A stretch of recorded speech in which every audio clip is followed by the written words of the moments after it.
None can remove from me my evil and indecent morals but thee. O Allah, make Muhammad successful, and the true righteous fathers of Muhammad successful, as thou did make Abraham and the true righteous fathers of Abraham successful, for surely thou art praised and magnified and thou midst forever. And do Allah bless Muhammad, and bless the true righteous fathers of Muhammad, as thou did bless Abraham and the true righteous fathers of Abraham, for surely thou art praised and magnified and thou midst forever. Ameen.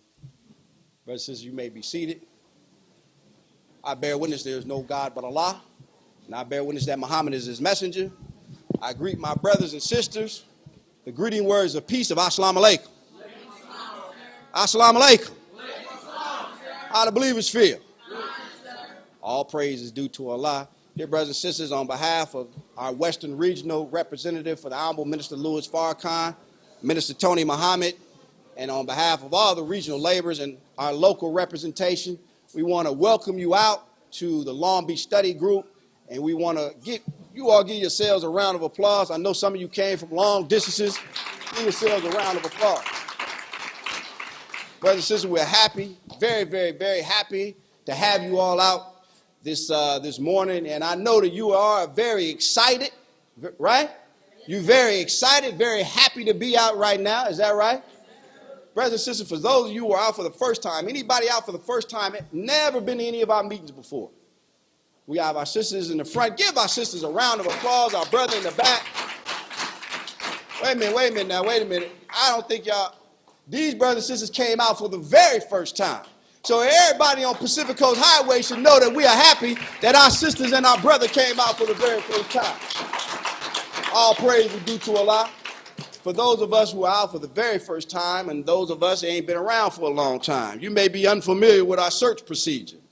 So we want to ensure that no one has brought anything into this meeting that might harm themselves or harm you. So we check everybody that comes through the door. We want you to be able to sit comfortably. We want you to open up your heart. We want you to open up your mind. I know y'all done learned a lot of stuff. Y'all very educated people, right? Y'all been to college, Y'all been to grade school. Y'all know a lot, right? We want you to weigh everything you hear coming from this rostrum with what you've been taught. We believe that the life-giving teachings of the most honorable Elijah Muhammad that's been represented all over the planet by the Honorable Minister Louis Farrakhan is indeed the truth. So we want you to weigh this truth against whatever you've been told before. So we don't want you to have no distractions. So we don't want you to worry about something that might have come in the door that might harm you or harm someone else. We got our sisters on one side. We got our brothers on the other side, but we in unity. Is that right? Brother, you know sometimes if you sit next to the sister, she might have some perfume on, right? And brothers, any of the brothers got any problems? Just raise your hand if you got any problems. Now, you might miss a word of the life-giving teaching of most honorable Elijah Muhammad if you worried about the perfume that the sister got on. So you might become distracted by that. So we don't want you to sit next to the sister. And sisters, you know sometimes you can be distracted by the brothers. Can I get a nod? All praise is due to Allah. So we don't want you to become distracted because we know that this is the life-giving teachings. Life-giving. We among our people are dead for a lack of what? Well, we know that part of the Bible, huh? We're dead for a lack of knowledge, and so we got all this other knowledge, and obviously ain't made us alive, so we got to get the life-giving teachings of the most honorable Elijah Muhammad so that we get life. Is that right? So we don't want you to become distracted. We don't want you to go to sleep either. So sisters, if any of the sisters start going to sleep, you give her a little nudge. I mean, don't hit her. Say, Brother Jason said it's all right for you to hit her. No, Brother Jason ain't say that. We just don't want nobody, sometimes people go to sleep and, not y'all. Sometimes people go to sleep and they start snoring, right? And that becomes a distraction, right? Oh, they go to sleep and start leaning all on you, right? You probably one of them, huh?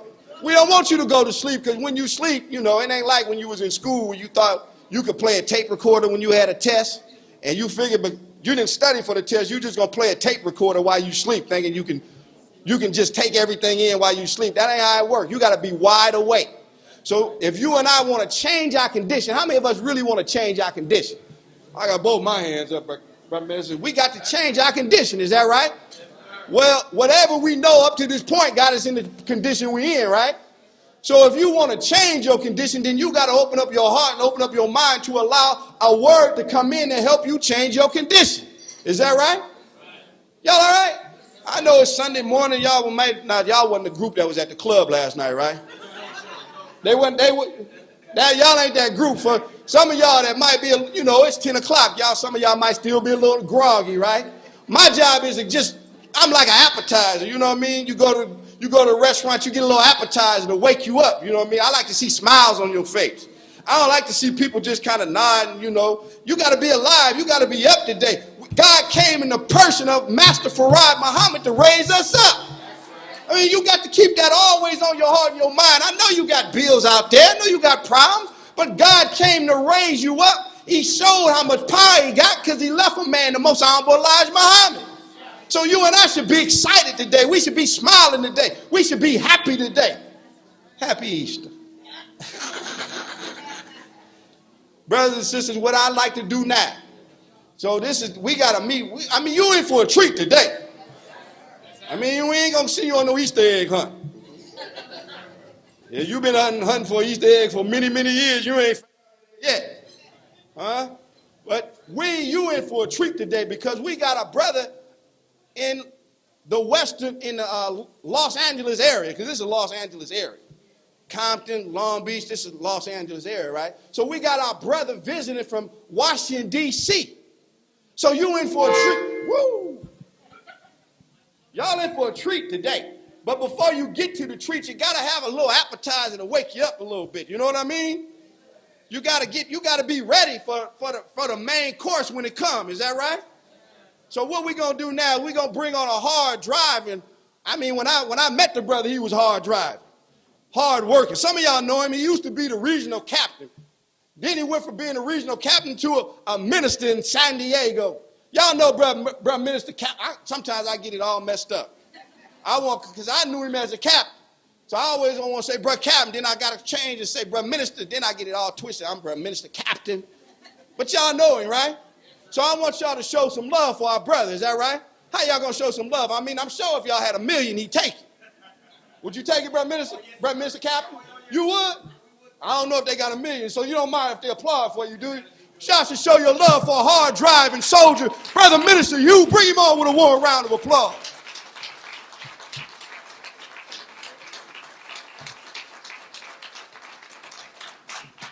Praise be to us. Assalamu alaikum.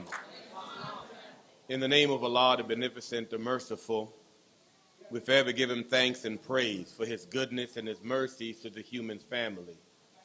The greatest of God's mercy to us and to that which he has created has been guidance and warning when we have gone astray. So we thank him for Moses and the Old Testament. We thank him for Jesus in the New Testament. We thank him for Muhammad and the Holy Quran. May the peace and blessing of Allah be on those worthy servants. I am but a young student of the Honorable Minister Louis Farrakhan, and I'm eternally grateful for him making Bible and Quran relevant in my life and for him introducing me to a man that have come to deliver us who have met face to face with God. That is a powerful, powerful reality. So I thank God for the Honorable Minister Louis Farrakhan. I thank him for introducing to me to a man that even though I have not seen, yet I believe in that man, the most honorable Elijah Muhammad. It is in their name that I greet you, my brothers and sisters. We say it in the Arabic language. Assalamu alaikum. How's everyone feeling? Praise be to Allah. I too am feeling fine, striving hard to make my word my bond.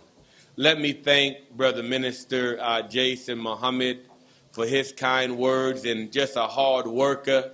You know, I always remember Brother Minister, his smile, his laugh, just a wonderful brother that you should be happy to have, because no matter what is the ups and the downs, he has been constant in working to help to establish the teachings of the most honorable Elijah Muhammad here in this city of Long Beach. I remember when he and Brother Captain David, when they first came over here, so to speak, together to start this city, if y'all remember that. See, we remember back in those days. So we thank Allah for him, and we thank Allah for the laborers here and for all those believers who labor in this vineyard. It is truly a privilege and an honor to get the opportunity to say a few words, because in the time that we live in is such a beautiful time. They're celebrating the resurrection of the dead today throughout America and in many parts of the world. But you will hear firsthand about that one who was actually given the responsibility to raise the dead to life. Not a physical dead, because in truth, you and I know that if you were waiting for the physical dead to come back, that's not going to happen. You know that if everybody in the grave was to wake up today, that's been dead for 66 trillion plus years, or even if you don't believe that far back, if they just rose up for the last 10,000 years, if the earth is already overpopulated with the 6 billion, what would it look like with all those people coming back from the dead? But there is a dead that need to be raised. See, because once I was dead, and I'm still waking up, still a little sleep in my eyes. You know, I ain't all the way woke yet. But I thank God that I'm at least waking up. So the mental dead, the spiritual dead is on the rise. That's a great blessing from God. To have one that you can personally say, you bear witness to his words. That's what the Honorable Minister Louis Farrakhan represents to us. I just want to say, brothers and sisters, I'm not one, really didn't need to say anything. I'm just happy to be here. But I had the pleasure of being with the Honorable Minister Louis Farrakhan in Jamaica when he came over from Cuba. And when you witness a man that work at the level and the pace that he works at, it only can motivate and strengthen you to know that you and I have a job. And that God have chosen you. I don't care if you're here for the first time, if you're here for the first time today. God have chosen you. The question is whether or not you will choose God. Your life is valuable. And no matter what our enemy have put on us, I know some of us don't want to believe we got an enemy.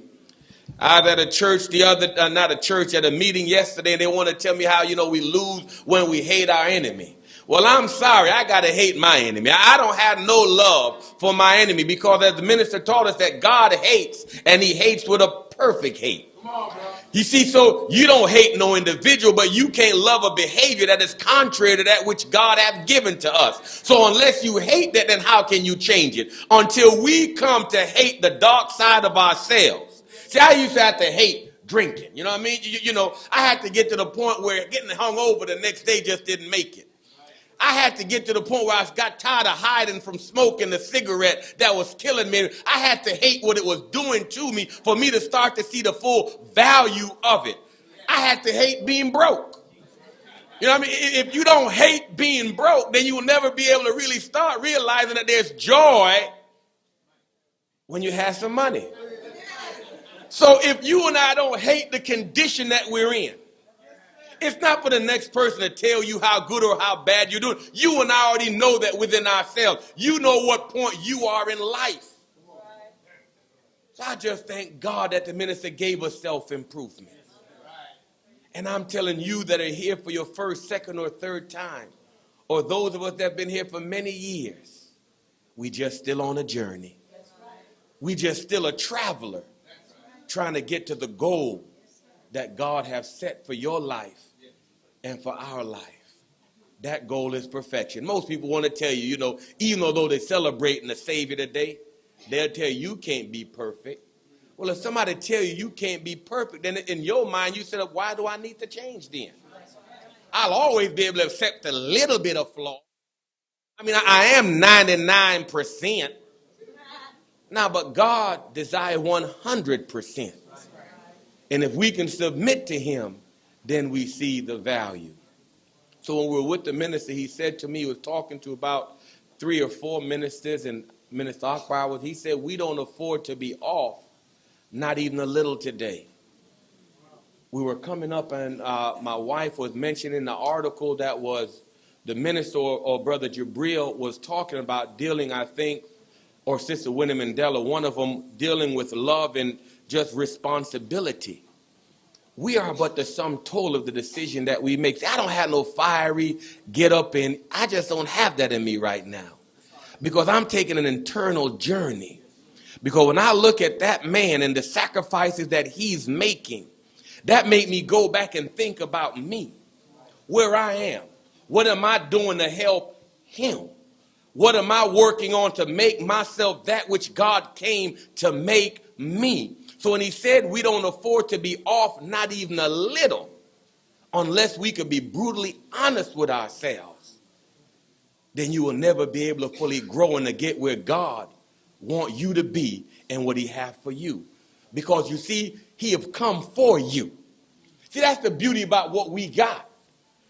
We talk about Moses, we talk about Jesus, but you got both Moses and Jesus. Ain't nobody fit no description better than you and I. We know we were slaves. We know the journey we on. And we don't want to be like the children of Israel, do we? They left out on a 11-day journey. And how long did it take them to finish the journey? 40 years. I think we need to do it a little bit better than that, don't you? So that means we got to make the type of sacrifices. We got to come up and working harder with one another, showing appreciation for one another, but obedience to God and his messenger. When we start coming to that, then we start saying, you know, where am I at on this journey? And so that's where I'm at on the journey. So I'm looking for Minister Jason or somebody. I know a lot of believers say, I ain't never seen a day when he ain't had no words to say. As much as he talk and love to talk, I'm just happy to be here. I'm happy to be alive in this time. I'm happy to be with a man that represents God. Y'all saw that interview that he did in Cuba when he said, tell the 12th Imam that the Mahdi that they're waiting for made his presence known has appeared, and he represents him. See, can't nobody say they have reformed black people. Can't nobody say that anybody else have touched more people in this world more than the Honorable Minister Louis Farrakhan. Can't nobody say that anyone, all praises due to Allah, have done more to bring the entire human family together. But the world worked to make you don't see his works. If you ever got the opportunity to travel overseas and to see how the Muslim world received him, when you look to see how they look at him, when you look at the Christian world, how they receive him. When the scripture says, blessed are the peacemakers, for they shall be called the sons or daughters of God. They're talking about the Honorable Minister Louis Farrakhan because he's the one that's bringing Christian, Muslim, Jew. And if you don't believe in God, nationalist, whatever you are, he's bringing us together. See, most Christians don't do that. They still spiritually gang banging. You see, they still want to be a Baptist. They still want to be a Methodist, Episcopalian, a Catholic. Muslims gangbanging. I'm Orthodox. I'm Sunni. I'm Shiite. I'm Hanafi. And if we question you on what your tenets of your faith is, you don't even know. You're just running your mouth. So when you come up in this house, you got a living example in front of you in the Honorable Minister Louis Farrakhan. You can see the world coming to him. And what do you think the enemy will do now? Yeah, we holler Hosanna one week, but we'll holler crucify the next. And will we be like Thomas? Will we be like Peter? Will we be like Judas? Where will you and I be in that time? Because we're in that time right now. We're in the day of the betrayal. You can see it the way the leadership is selling black people out. They're just happy to be about some crazy, no good bush that's leading America down the drain. But they're happy to walk with him. Preachers happy to walk with him. Men like T.D. Jakes would rather go walk with Bush rather than walk with Farrakhan. Yeah, you know that ain't a man for you. Negro leadership would love to be with Bush, but they ain't gonna come down in the trenches after you. They ain't gonna go amongst the poor. They ain't gonna do that work. That's why you are so valuable. See, when you hear this word does something to you. Now you just got to stand up and say, I'm going to stay steady. See, that's why no matter what happened, when you hear this word, you just start the process. And if you just continue in it, then maybe you will be that one, be that Caleb, be that Joshua that will help to lead them into that promised land. You see, you got to want to be somebody. You got to want to develop that youth you know is inside of you. I don't care how bad you were last night. I don't care how crazy you were last week. You knew inside your heart that God got a purpose for you. The question is now, can we tap into it? When it's tapped into, will you respond? I'm just happy to be alive today to be able to say, that man, that's my example. And we got to be willing to go all the way this day and time.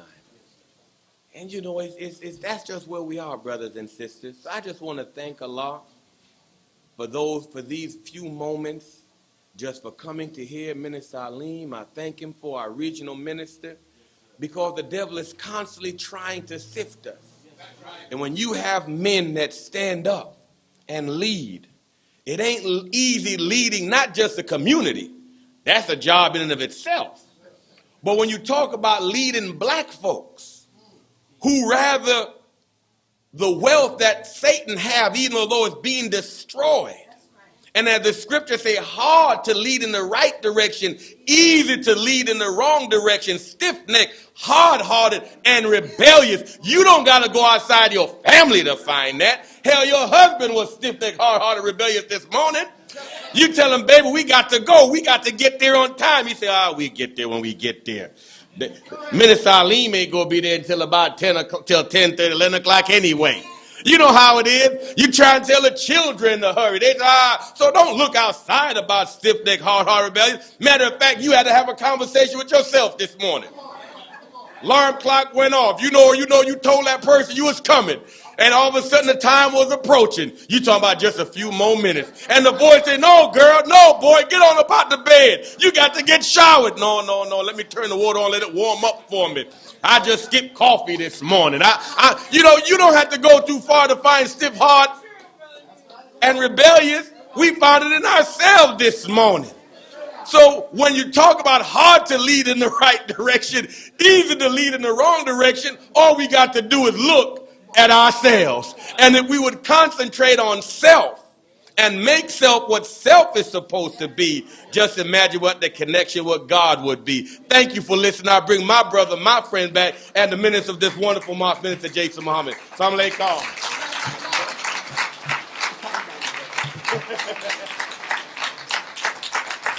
We can do better than that. Give it up for Brother Minister Hugh now. All the way from San Diego. Go ahead, Brother Minister. All praise is due to Allah. I bear witness there is no God but Allah. And I bear witness that Muhammad is his messenger. It's a good day to be alive, brothers and sisters. All praise is due to Allah, but we about to keep it going. We about to keep it going. Y'all know our brother is getting ready to come up now. His works preceded him. When I walked in the door, he was already in the door. He had already been soldiering for the length of time I had been on the planet. Y'all bring up our brother, our hard-working minister emeritus, Brother Abdul Wazir Muhammad. Bring him on with a round of applause.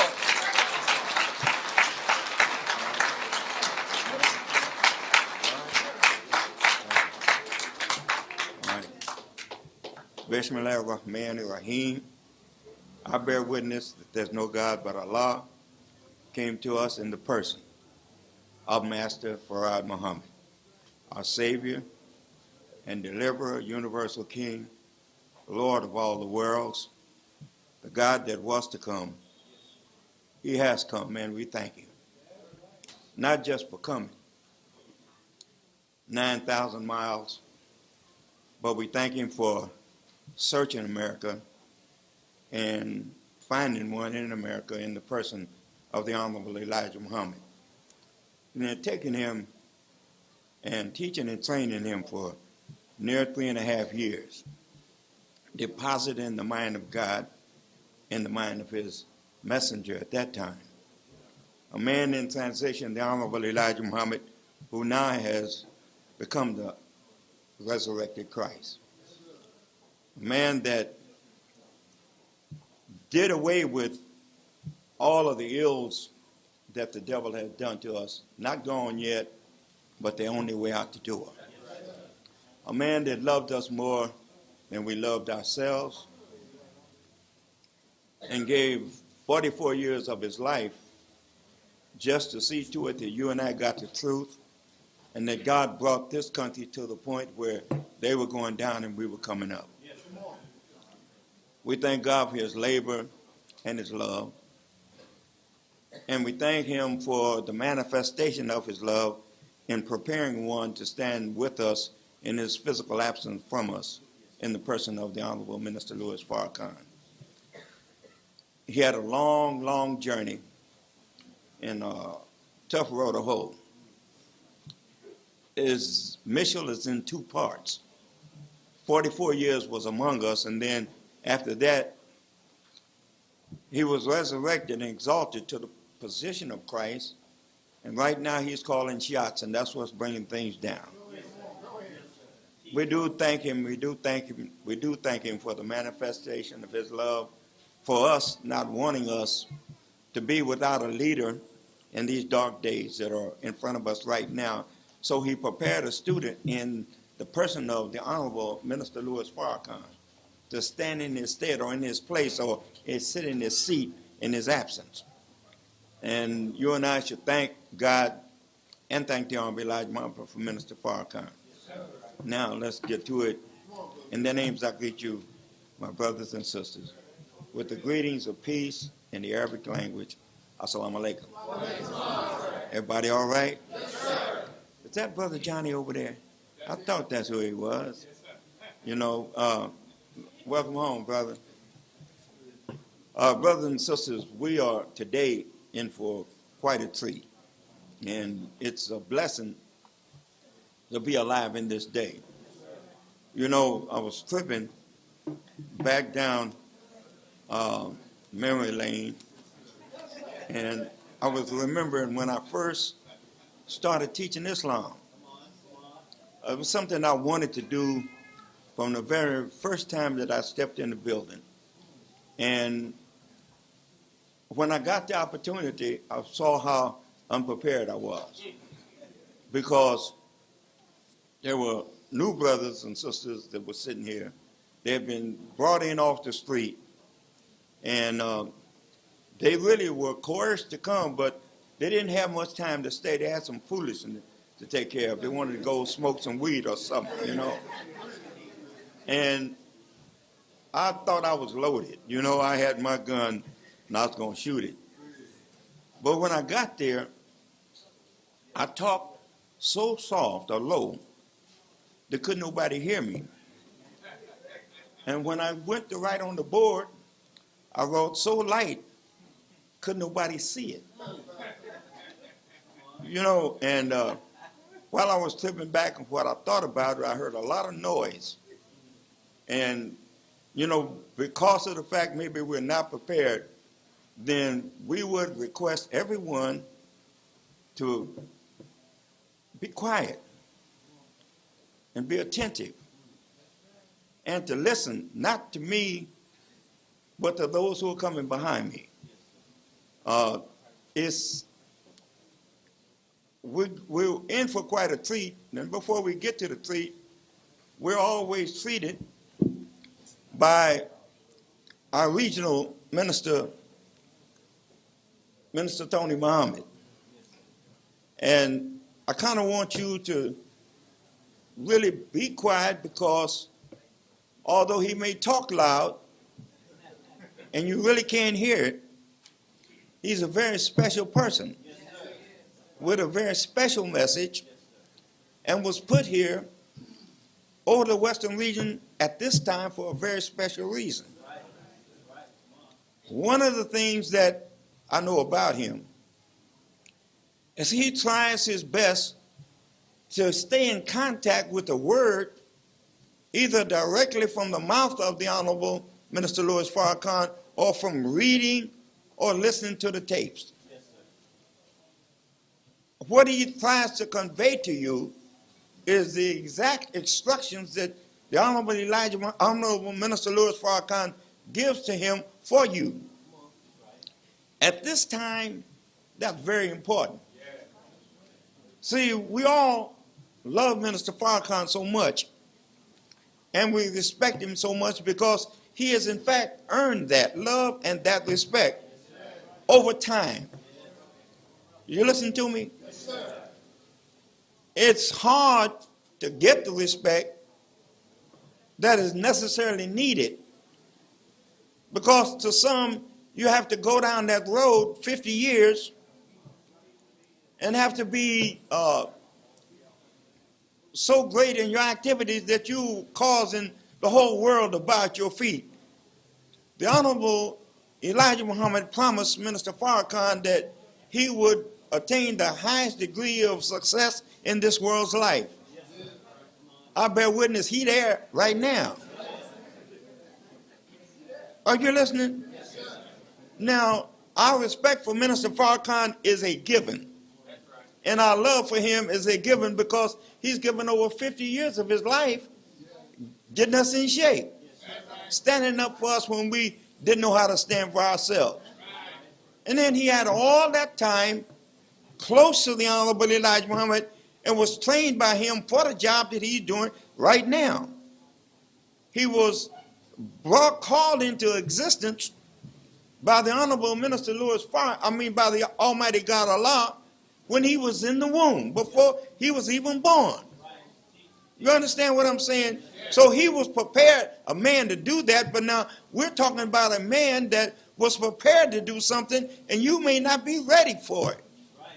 Simply because you got to have the whole thing. You can't respect nobody, or you can't love nobody but Minister Farrakhan or the Honorable Elijah Muhammad. That's erroneous. Because what are we going to do now that we're close to the time when Minister Farrakhan is not going to be physically present among us? He's set this nation, done everything he could to get us ready for his absence. We blessed this time, the lamb slipped away. We looked up and he was gone. You know what I'm saying? We didn't know what to do, so therefore what we did was wrong. Are you listening? But now we are being prepared, and the nation is being prepared, and this Western region has been prepared with a special man to do a special job, and he loves you and you got to love him.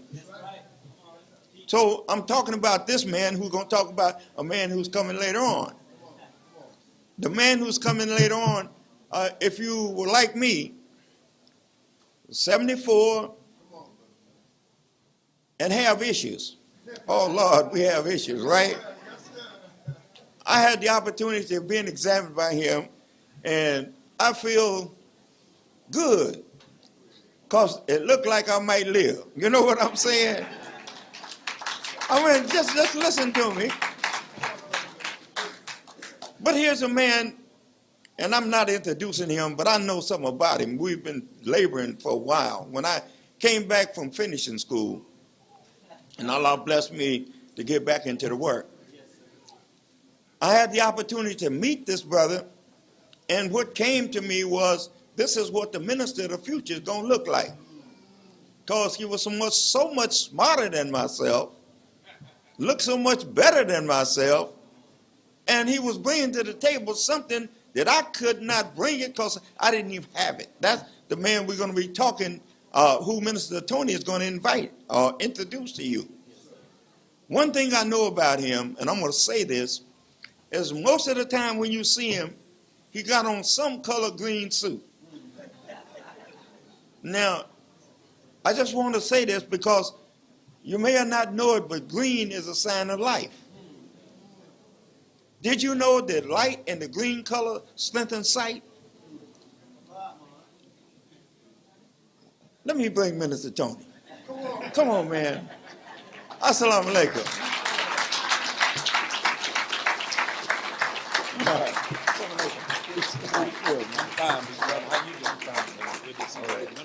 Yes.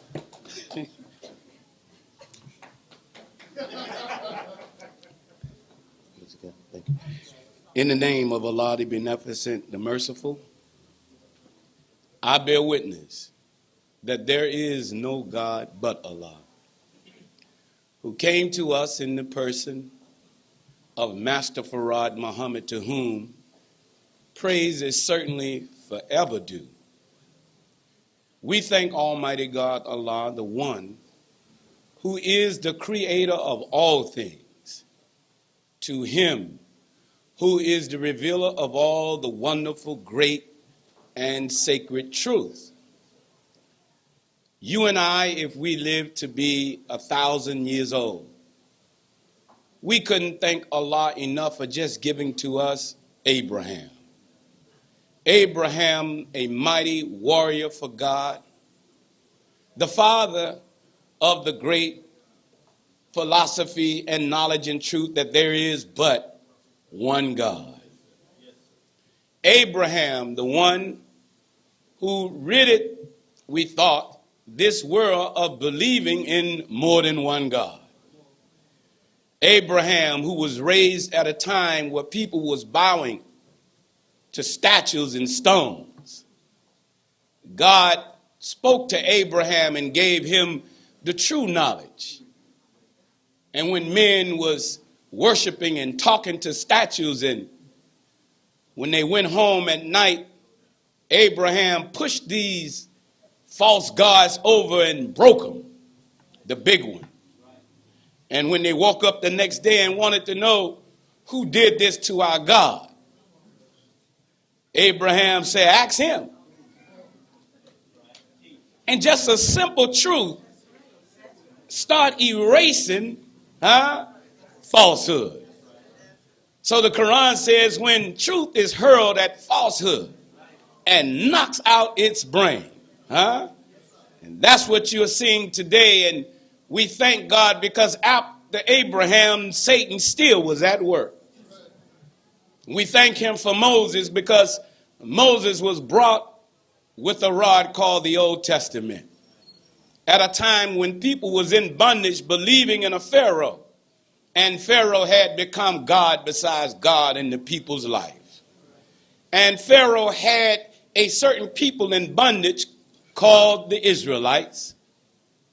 And Moses met God, and God told Moses to go to Pharaoh and tell Pharaoh, let my people go. We need a Moses today ourselves. So we thank God for Moses. But after Moses, there was a wicked leader called Nimrod, who broke Moses' civilization by 300 years. Changed the direction that the people were going. And in came the pagan holidays. In came usury, where white folks start putting the interest on loan. In came the Christmas holidays when you thought you was worshiping Jesus. Little did you know you worshiping Nimrod. So we thank God for Jesus. In that book that is called the New Testament, we thank him over and over again for Jesus himself, who was the most perfect example of any prophet that has ever lived. He was the perfection of submitting his will to do God's will. Jesus never named his religion. He lived the religion. That's why he could say, nobody get to the Father unless they go by me. By is an action. By means when I move, you move. Just like that. And if you do it the way I do it, God will have favor on you. And so we thank God for that mighty man. And we certainly thank him for Muhammad. And that book called the Holy Quran, because today the world got a problem with Muhammad. And it has a problem with Islam. Islam, the oldest religion in the world. Islam, a religion that started with God himself. And we love it that Muhammad brought a religion that God gave through Muhammad. And Muhammad said from God that he said, this day I have perfected my favor on you and has given to you what? As a religion. So we thank God for Muhammad. And we thank him for all of the worthy prophets who come in a line of divine. But I got to tell you about your man.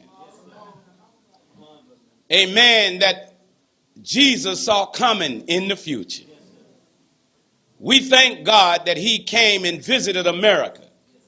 Some of you may not believe this, but you'll grow to believe it if you just study.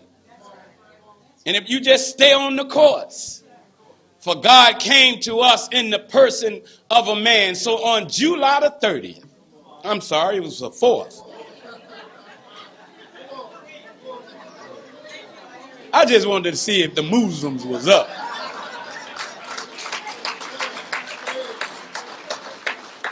(1930), something happened in America that Jesus said would happen. Jesus said, it's expedient that I go away. For if I go not away, the comforter cannot come. What would this comforter do, Jesus? He said he will lead us into all truth.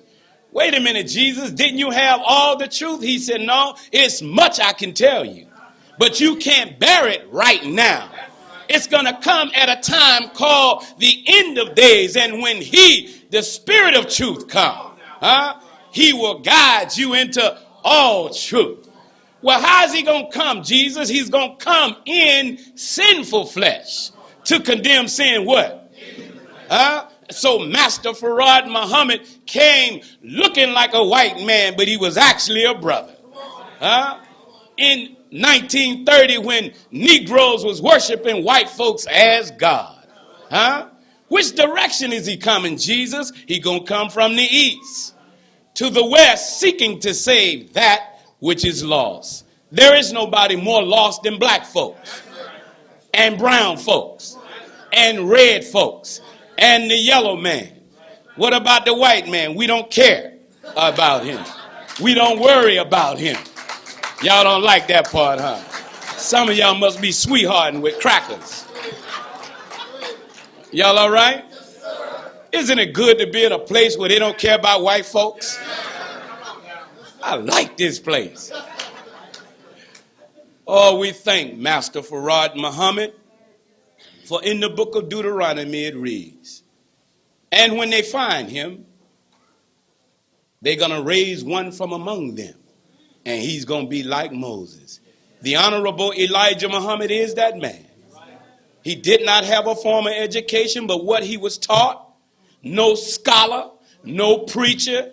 I don't care how many of you leave Islam for that old raggedy religion. You will not be successful walking away from this today. You better stick close to the Honorable Elijah Muhammad and this teaching. This is your only cover. So we thank him for raising that man, and we thank him for the one that's in our midst today, the champion of the people, the Honorable Minister Louis Farrakhan. My God, in their holy and righteous names, I greet you all. Assalamu alaikum. Brothers and sisters, I heard the man that we all came to hear from is here. But before I bring up our most wonderful and special guest to have a few words, I want to thank all of the believers in the area who have come up. We want to thank Minister Jason and his staff here in Long Beach. Let's give them a round of applause. Come on, y'all could do better than that. For allowing us to have this event in their house.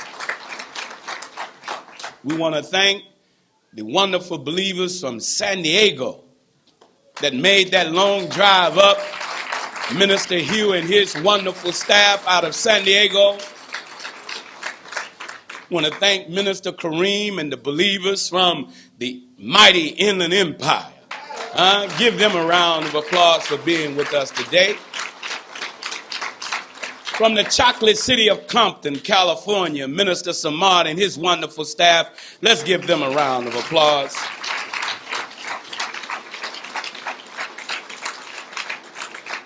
And that great struggling city, Mosque number 27 out of Los Angeles, California. Give them a round of applause for being here as well. It's a lot of good news about to come down the pipe, brothers and sisters. Our wonderful leader and teacher is out of the country, but Chicago and Los Angeles is working hard today to make our leader word bond. where he desired to make sure that that mighty mosque that sits on Vermont is redeveloped. In fact, God willing, we're going to redevelop that entire block. That is the greatest wish of our leader and teacher, to make sure we're anchored. But he knows that the true believer, in a house or out of house, we know that the mosque is 196,940,000 square miles. Although we want a building, we ain't going to die if we don't have one. We're going to keep working. So today, brothers and sisters, we have a doctor in the house. A man handpicked by the man. A man who is not only just a doctor of medicine, but what I love about Dr. Alim, he's a doctor of the people, a man with compassion. Because most doctors don't have compassion. They don't give a damn about the people because they're in cahoots with the pharmaceuticals. But we have a doctor that try to improve on the skill of caring for the people of God. A man who the minister lean on, that when the minister looks for a companion or someone to bounce his ideas off of, he always call in Dr. Alim. Because Dr. Alim will tell the minister what he truthfully feels, when some of us, we sort of reluctant, but they have a special relationship and we should honor that. Is that right? Not only is he a doctor, but he is one of the national spokespersons for the Nation of Islam. Is that right? He is our Condoleezza Rice when she ain't nice, but he is our spokesperson. So let's bring up the man of the hour that you and I came to hear. Let's bring him to this rostrum and welcome him to California. Doc, come on, y'all can do better than that. Dr. Alim Muhammad, welcome him.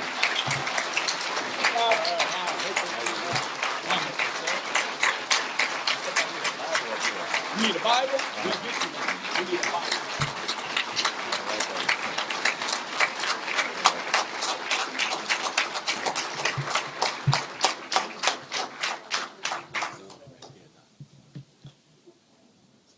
In the name of Allah, the Beneficent, the Merciful, the All-Wise, the True, and the Living God, who we believe appeared in person, we thank him for coming in person. We thank him for raising from the midst of a dead people a black man that is the living proof that God himself is present in person. Yes, sir. We thank the both of them, God and his resurrected Christ, who both are present today in person, for their divine servant to us, who is present among us today in person.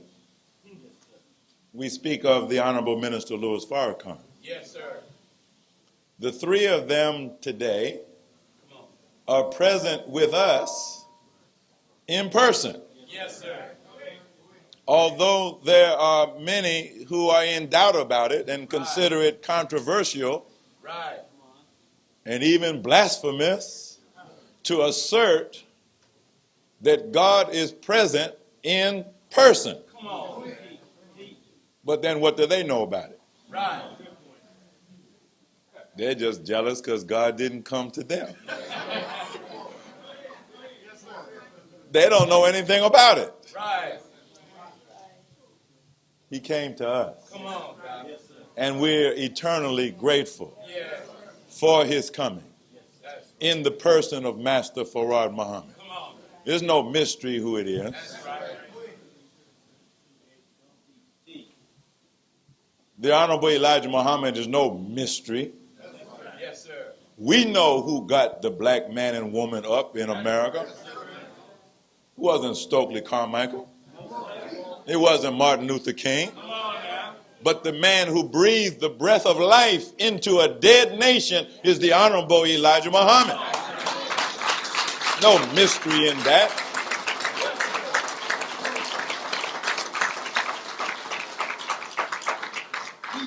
And when the enemy conspired to put the nation back to sleep, then another one was risen up by the power of the other two. And he was given a double portion of the Spirit of God. I guess so. He had two gods back in him.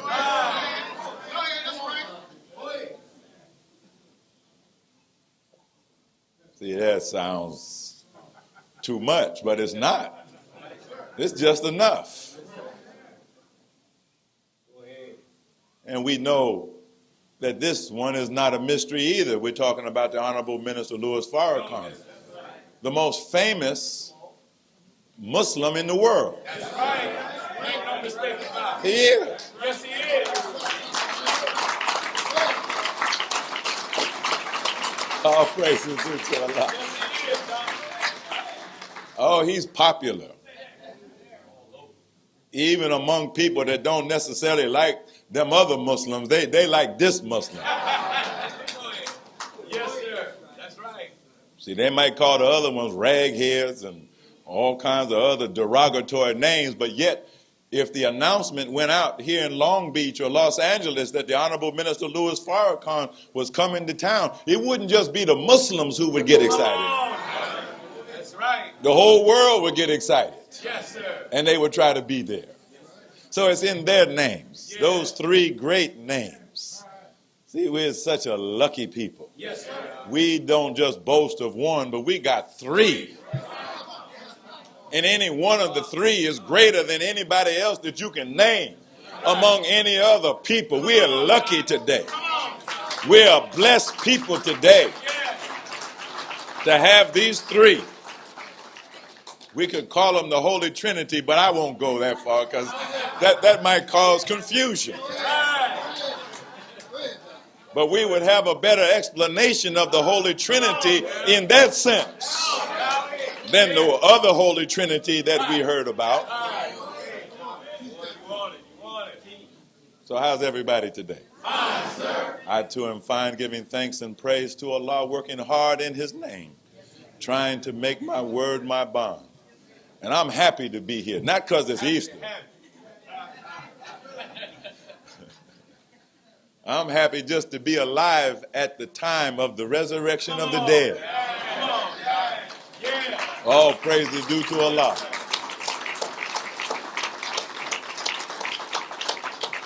See, if I died today, I would die happy. Because I've lived long enough to see a portion of this resurrection. It's not complete yet.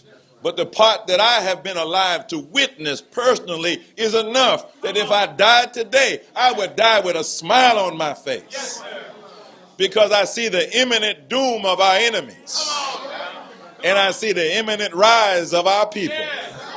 Not just here in the wilderness of North America, but all over the planet. We see the black, the brown, the red, and the yellow people rising up, overthrowing their enemies, destroying the oppressor, bringing about what you would call a regime change. We need a regime change. Because this present regime that's ruling the whole world, they ain't no good at all. They haven't done no good for nobody, no time. And they don't look like they're about ready to change, so they need to be removed. And so we live in a time of regime change where God himself with his Christ is present to remove this present regime of devils. What do we look like, the righteous people of God, being ruled over by devils? A race of real devils. And you say, well, you shouldn't call them a race of devils. Well, what would you call them? What other description of them fits? That's a perfect fit. This is a race of devils that has gone all over the planet, creating devilishment among the righteous people, causing bloodshed among the righteous people, practicing a doctrine of divide and conquer. And I've had enough of it. How about you? Or you want some more? You want some more devilishment? You ain't had enough yet. No, I think all over the planet we've had enough. Minister Tony, we had enough. And enough is enough. So we're ready for a change, aren't we? So I want to thank Minister Tony and the laborers of the Los Angeles area and the western region here in Long Beach for their kind hospitality to my wife and son. We're here on a medical mission. Yes, sir. I didn't even come out here with the intention that I would have a chance to say anything from the rostrum of the Honorable Elijah Muhammad. But this is an extra special blessing. Yes, sir. To be able to bear witness to some of the truth that we have found out about. So I thank Minister Tony, and I thank the believers here in Long Beach and wherever you're from. Where you're not just from here, right? San Diego. Huh? Okay, all praises due to Allah. So it's a blessing to be with you, and I'm excited, and I hope you're excited. Today, oh, wait a minute, where's Brother Carl? Where's Brother Carl? Where's Brother Carl? I don't see him. Somewhere working, but I really want to thank Brother Carl for making this visit really possible on a very practical level. Yes, sir. Because some rumor had gotten out last year saying I was coming to L.A., and then he called, and I said, well, brother, I don't know. I don't have any plans to come. So he came to see me. Him and his wife came to the clinic. And then they got so excited over what happened, then they started working to make it possible for the clinic to come visit you. All praise is due to Allah. So I thank him and his wife. And you know, it's always unsung heroes. That's right. You know, there's people that you see, people that you can name, but behind them is other people. So give them a hand too. All of the other people that help to make something possible. See, because we're only human beings. And God did not create us independent. By our very nature, we cannot make it on our own. That's right. That's right. See, some people think that they are independent, and they soon come to tragedy. We're created by nature as social beings. We need one another. You can't make it on your own. I can't make it on my own. That's why we celebrate the brotherhood and the sisterhood of Islam. Yes, sir. Because if it were not for the brotherhood of Islam, I wouldn't be standing before you today. Because there were weaknesses that I was plagued with, which would have overcome me. Because isn't it interesting and paradoxical how strong our weaknesses are? That's right. Yes, sir. And some of my weaknesses were so strong that if it had just been up to me, I would have quit Islam a long time ago. I would have said, this is too hard. Yes, sir. But as a young Muslim, I was coming up in an FOI house. And so where I was weak, some of my brothers were strong. And where they were weak, I was strong. And so we were there for one another. And we strengthened one another. And we inspired one another. And we helped one another. All praise is due to Allah. And that's the only way that any of us can be successful. Through the aid and help of one another. Yes, sir. So we need brotherhood. We need sisterhood. And we need to strengthen it. And when problems come up, that's not a sign that we don't need brotherhood or that brotherhood doesn't work. That's right. It just means we need to tighten it up a little bit. That's all. And you will know that you have passed from death into life. When you learn to love the brotherhood. See, so some are saying, well, I don't know anything about this brotherhood thing. it seems to me I am on my own in this wicked old world. Ain't nobody helping me. If I don't do for myself, ain't nobody going to do something for me. That's the typical existence of the Negro. Have you heard about the Negro? Yes. See, in Negro life, that's what they call an oxymoron. Right.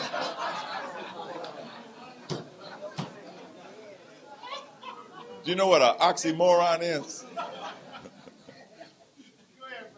That's like a word or a phrase that is self-contradictory. Like jumbo shrimp. You know, that's an oxymoron. How jumbo means big and shrimp means little. It's an oxymoron. So to talk about Negro life, well, Negro means dead. So how could there be dead life? It's an oxymoron. That's why we are so confused and confusing. Because don't nobody understand the Negro.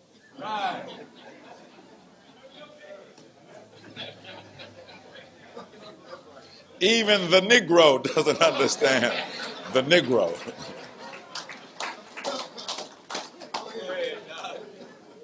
I mean, sometimes we just got to shake our head. These Negroes is crazy. And if you try to figure the Negro out, you're going to be crazy. Because you're trying to figure out that which cannot be figured out.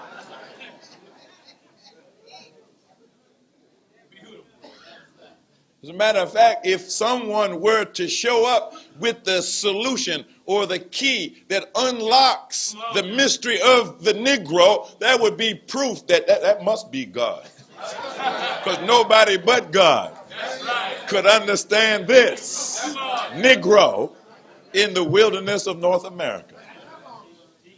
And that's why we celebrate the coming of God in person.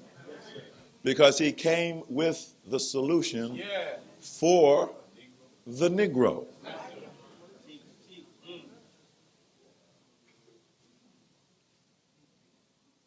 See, the word Negro comes into the English language from the Greek, nekros. And it means dead, that which is dead. So we weren't called Negro because it means black in Spanish. Come on now. Because for the most part, our slave masters were not the Spaniards. Right. They were English-speaking people. But they had reduced us into such a special condition. Come on. See, they made us real special. Right. So you're a specialty product. Ain't nothing like you in the annals of history. The world don't know nothing about the Negro. This is a product that was made in America under special conditions that reduced a living man and woman, reduced a living people, reduced a living nation into a state of living death. And so they had to come up with a special name for such a special people. So they called us Negro. Well, actually, they called us niggers. But nigger means Negro. So they call us Negro to show a sign of respect.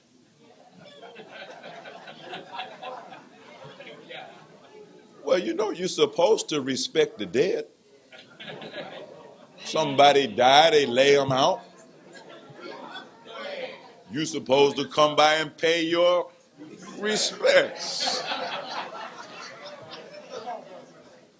So when you were alive, we used to call you nigger. But now that you laid to rest, now we respect you and call you Negro. And he looks just like himself.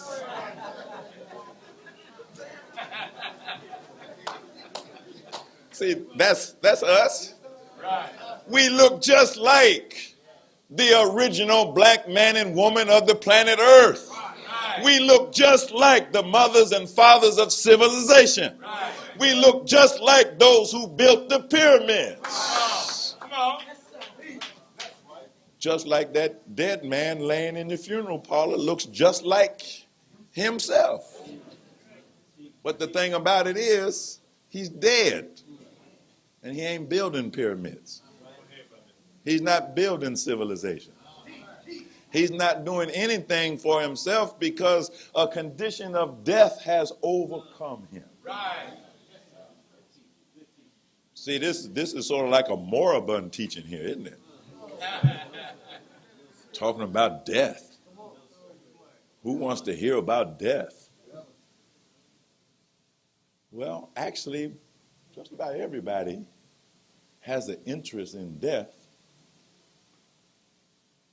because that's what life leads to. That's right. Now, some people try to shut that essential fact of life out, that all life ends in death, and pretend like it's not so. Now, the Honorable Elijah Muhammad did not teach us to believe in life after death, like they teach it. Right. Because actually the way they teach it, that when you physically die, then you going to some pie in the sky existence, that's actually life after life. Right. It's actually denying death. Right. So we don't believe in life after life. We believe that you're going to die one day. And the only way to escape that physical death is not to be born in the first place. But since you didn't have any say in the matter as to whether you would be born or not, you also don't have any say about whether you're going to die or not. See, a sister asked me not long ago, she wanted to know what my ideas were and what my advice to a sister was on birth control. And I thought about it. I looked at the words in the email, birth control. You want to control birth? I said, sister, who are you to control birth? Who do you think you are? You are not the author of life. That's right. Like this, like life is something that you can control. Since when? Now, you can have good sense and intelligence about how you conduct your life and even how you arrange your family life and how you space your children. Yes, there are things that you can do within your limits. Right. Right. But to use that bold language, birth control, like I'm in control of this thing called life. No, you're not. You're an impulse created by life. And the life that you have, that you call yourself, and the life that you give birth to or that you father is not your life. That's right. Go ahead. There's only one life in the universe, and that is the life of the living God.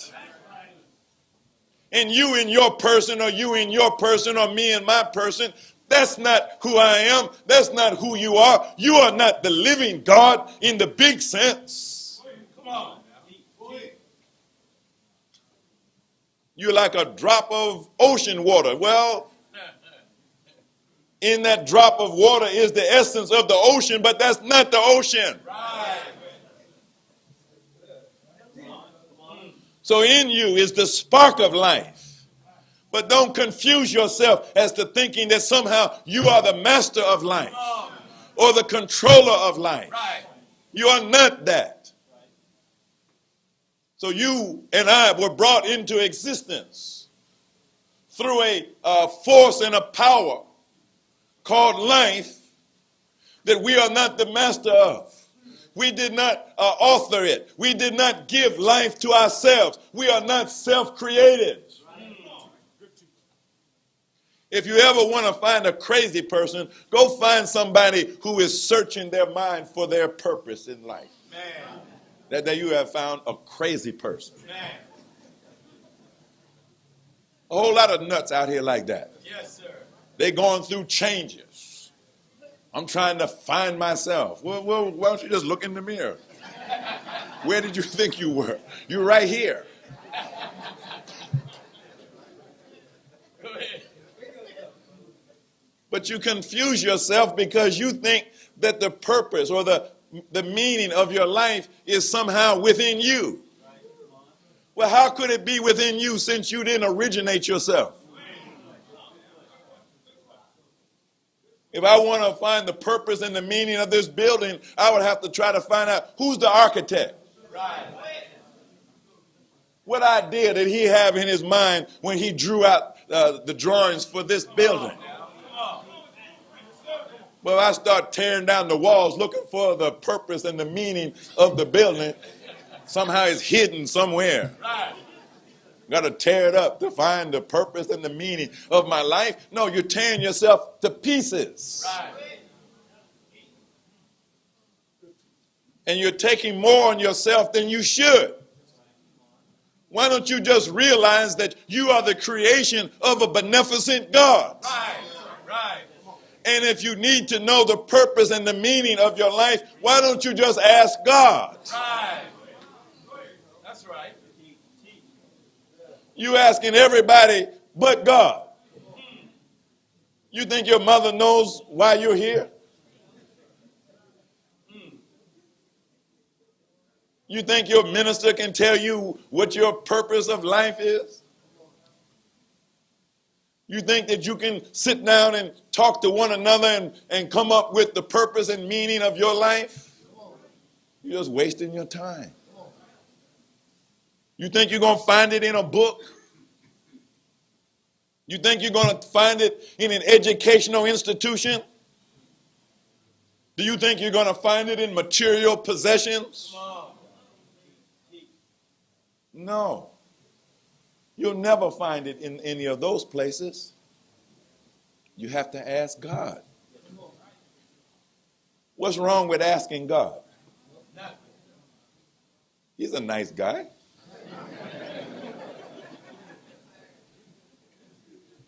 He's nicer than most of these people that you know. Right. Matter of fact, he's nicer than all the people you know.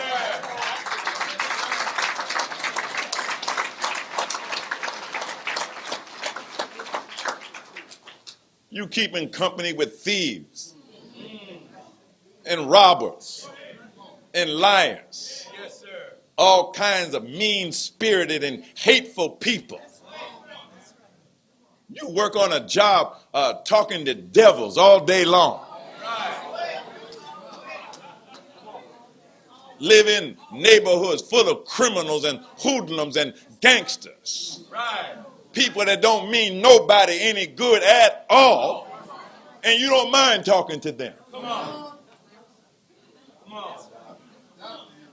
But now, the best person in the world to speak to, you got a problem with that. Right. Allah, God in the Holy Quran says, call on me. That's right. And I will answer you. Yes. He's waiting to hear from you. Yes, sir. He's giving you a little time to knock around and figure out that you don't really know what's happening. Right. That you're really ignorant and stumbling in the dark.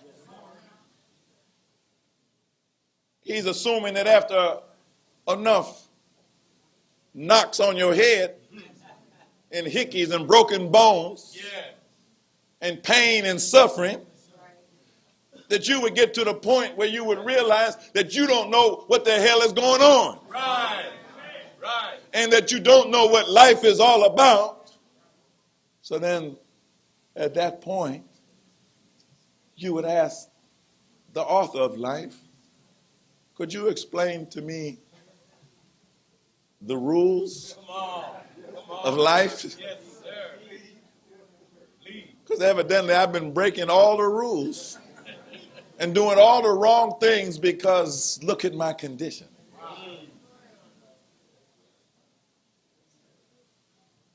Now there's a difficulty in that. See, because I've been talking for the last few minutes as though you're alive. See, that's what a living, intelligent person would do. Well, now that would be overlooking the obvious. That the major reason why we haven't done that as a people is because we are the Negro. Right. That's right. So that introduces a great difficulty. The dead ain't going to ask nobody nothing. Right.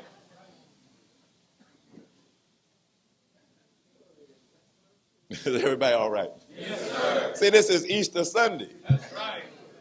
So I got to talk about death. Yes, sir. Because that's the only way you get to talk about resurrection. See, don't feel bad to find out that you are the Negro, which means that you are the dead. Because if you weren't dead, then you wouldn't be qualified for resurrection. Right.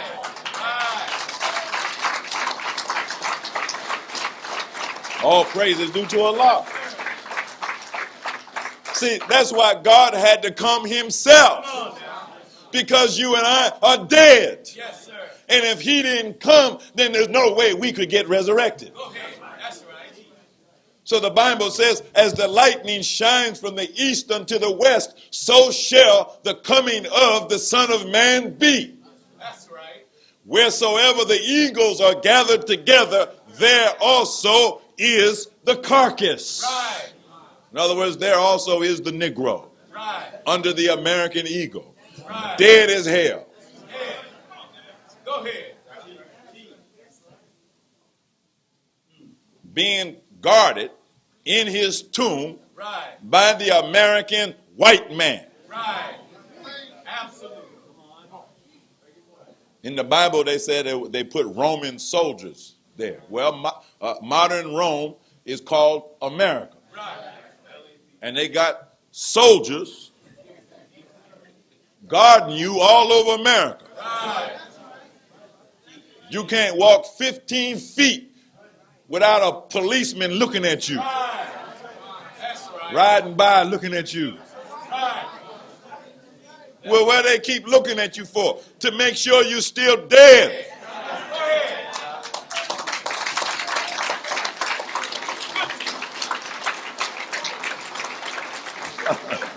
All praise is due to Allah. It's in America's vested interest to keep the Negro dead. Right. That's right. And they've been doing a good job. Good job. You can't say that they have not been on their job keeping you and me as dead as possible. Right.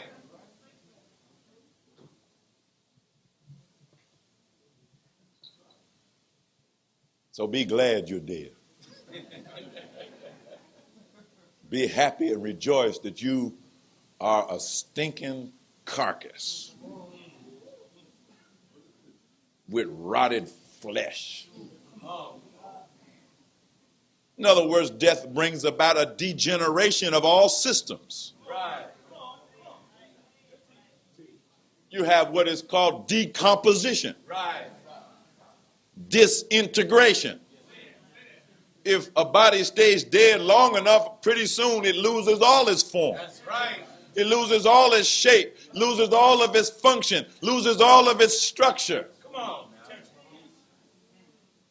You could dissect a dead body and find a heart, but it don't beat. Right. You can find kidneys, but they don't function. They don't produce urine.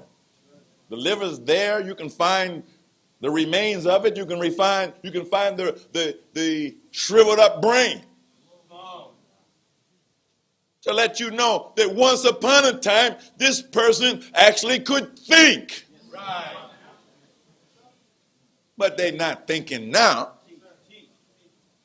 because this pervasive condition of death has set in and mummified them into a condition of permanent death. Yes, sir. From which it seems to be impossible to recover. In the whole history of the world, we don't have any example of a person that was dead that actually came to life, even though the scriptures that we have among all nations in one way or another refer to the resurrection of the dead. Right. But yet we don't actually have any example of someone in the past that was dead who was actually resurrected. You say, well, what about Jesus? Well, what about him? Or maybe I should say, which one? Right. That's right. Which one? Which Jesus are you talking about? The one that's in the Bible. Okay, which one is in the Bible? Go ahead. The Honorable Elijah Muhammad said that only 25% of what is written in the New Testament Bible under the name Jesus actually refers to the historical man who lived 2,000 years ago, and his name really wasn't Jesus. The actual man was named Isa, and he was the son of Joseph and Mary. You say, well, he was the son of God. Well, all of us are. That's right. The children of God. Even Jesus himself said, ye are all God's children of the Most High God. So to call you a child of God or a son of God or a daughter of God is only to call you by your right name. Right. Right. And it's a great honor to be a child of God. Yes, sir. But don't think it's exclusive to you. That's right. You ain't the only one. That's right. As great as you are, you're not the only one. Come on, Doc.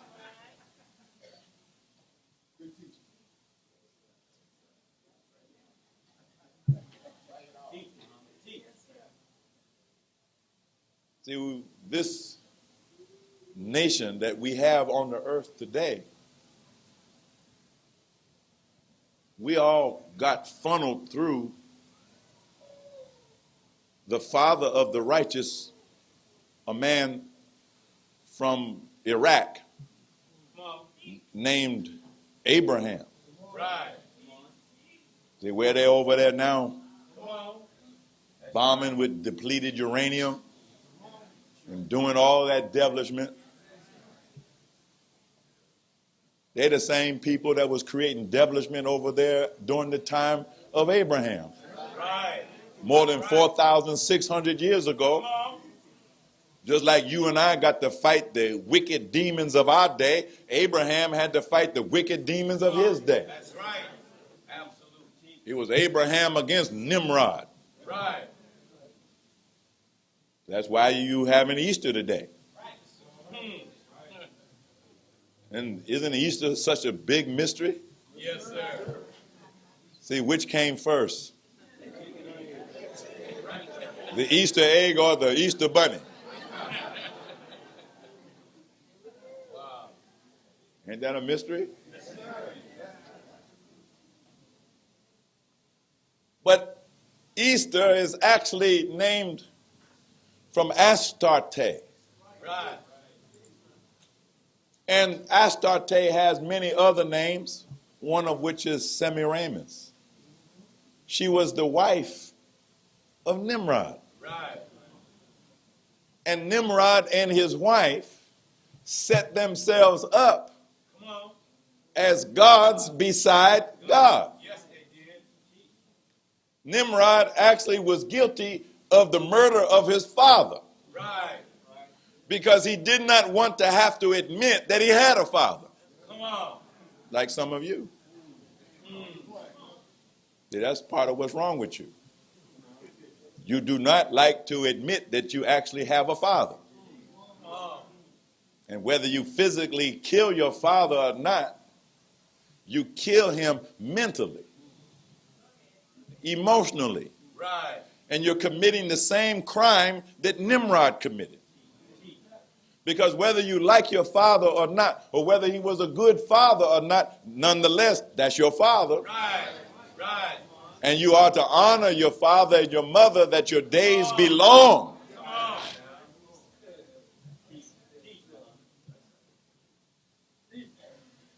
So Nimrod murdered his father.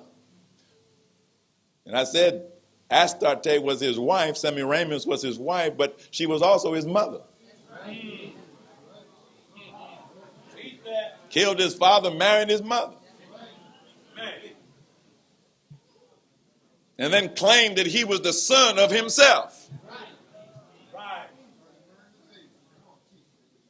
And that's why in the Catholic Church and some of the Christian churches to this day, they worship Mary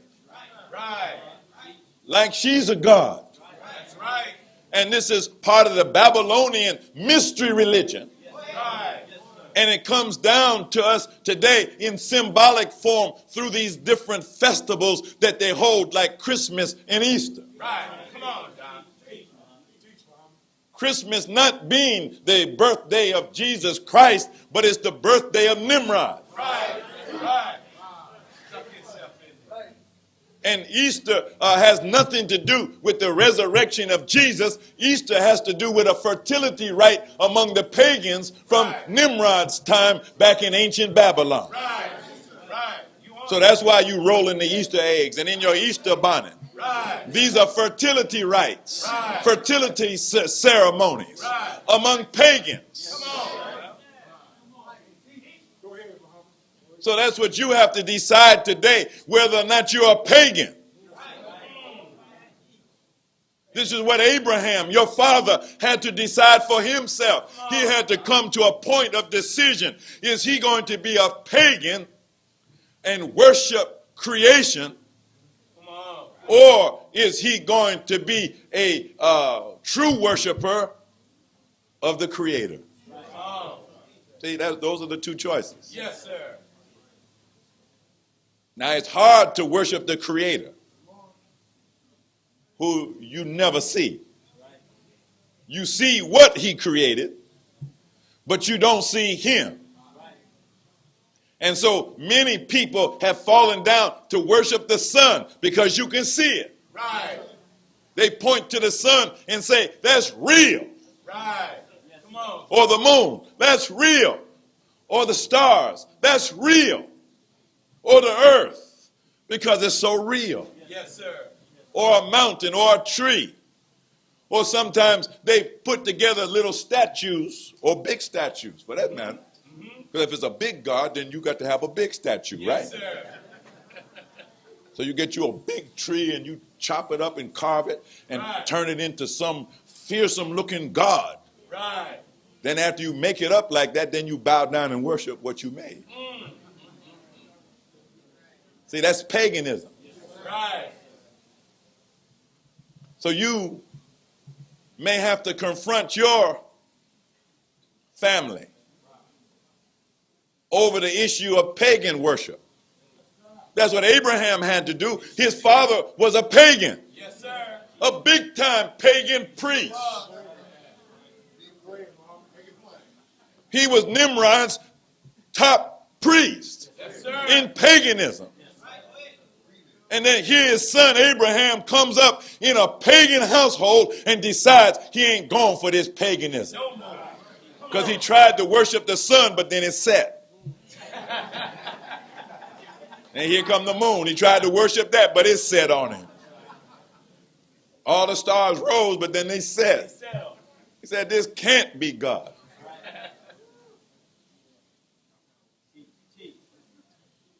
Then one time they were having one of their pagan festivals. You know how people get caught up in pagan festivals. We ran into a traffic jam on the way here because they're having an Easter parade. Right. Thousands of people celebrating pagan festivities. So they was having one of those rituals like that back in Abraham's day. Everybody wanted to go to the party. So they needed somebody to guard the temple where all of the pagan idols were. So Abraham volunteered. I ain't going to the party. I don't mind. Y'all go ahead and have a good time. And then while they was out partying, Abraham demolished all of the idols in the temple except the chief one, the big idol. Not because he was scared of that big idol, but he had a plan. So then later, after everybody recovered, they had a hangover for a couple of days. Because a part of their religion was drinking wine. Yes, sir. See, Nimrod actually introduced the drinking of wine. Not just as a part of religion, but as a part of life. That would keep the people drunk on the spirit of alcohol so that they forget about the spirit of God. Yeah.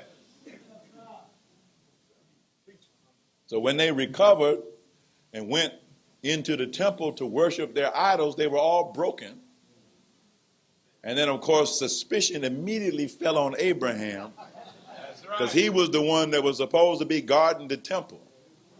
So they wanted to know from Abraham who broke the idols. He said, well, I don't know. Why don't you ask him, the big idol?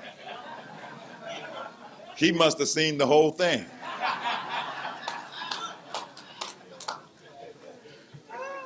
Of course, now they didn't think that was funny.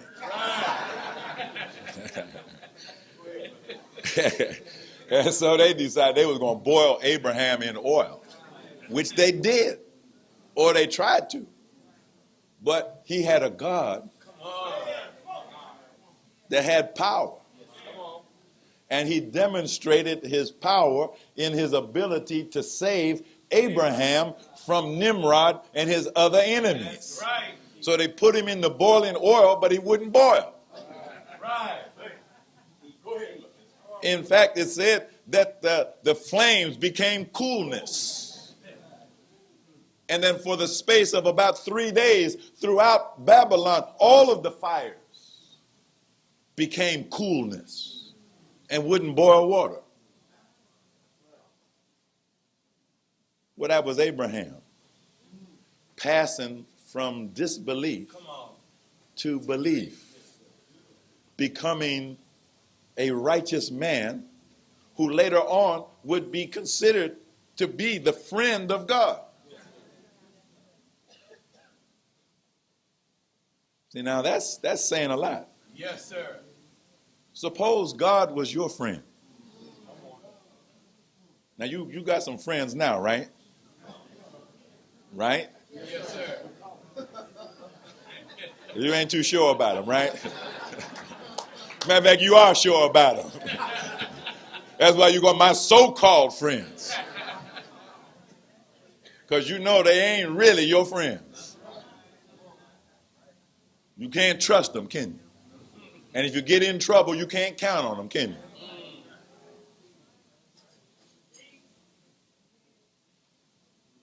But if God were your friend, now that would be a friend, wouldn't it? Because if you got in trouble, he would not abandon you. If you needed something, you could get it, couldn't you? Yes, sir. See, if God were your friend, you wouldn't have to worry about your enemies. Because whatever they tried to do, your friend would be there to back you up and save you. Well, that's why we're so happy. See, anytime you see a follower of the Honorable Elijah Muhammad, if he's in his right mind and spirit, he's happy. That's right. Because the number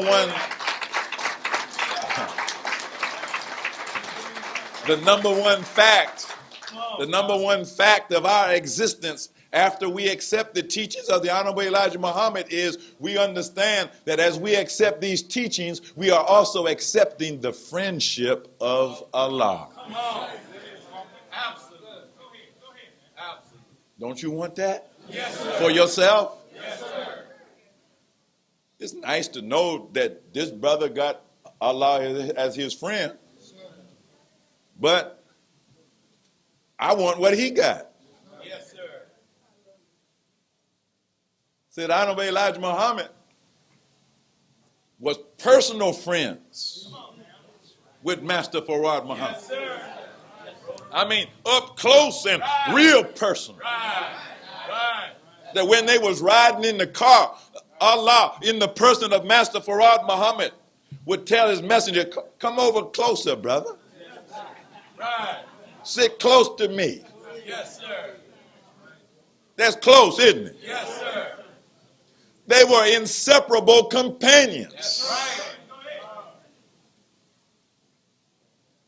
More about that later. See, because in times like this, we need the friendship of Allah. See, the Honorable Elijah Muhammad needed the friendship of Allah in order for him to accomplish his mission. Yes, sir. So Abraham was tried in many different ways by his friend. And then the greatest trial was he was denied a son. That was the greatest desire of his heart. Yeah. But he was denied a son until he was 100 years old. His friend, God promised him that he was going to be the father of nations. But as they would say, he ain't had chick nor child.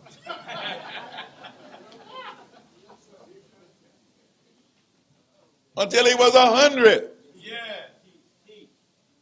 Then he had a son. Come on. And then when that son, who was the apple of his eye, attained the age of 14, then Allah commanded Abraham to make a sacrifice. But not a sheep or a goat. This time, I want you to lay your son on the altar. That's the sacrifice. And then the enemy devil was there and whispered into the ear of Abraham's son, Ishmael, your daddy done gone crazy. He's a religious fanatic. He thinks God told him to murder you. You better get out now. And Ishmael said to the devil, well, if Allah has commanded my father to sacrifice my life, then I will go to the altar myself and lay down on the altar. And Ishmael told his father, come on, father, and do quickly what God has commanded you to do.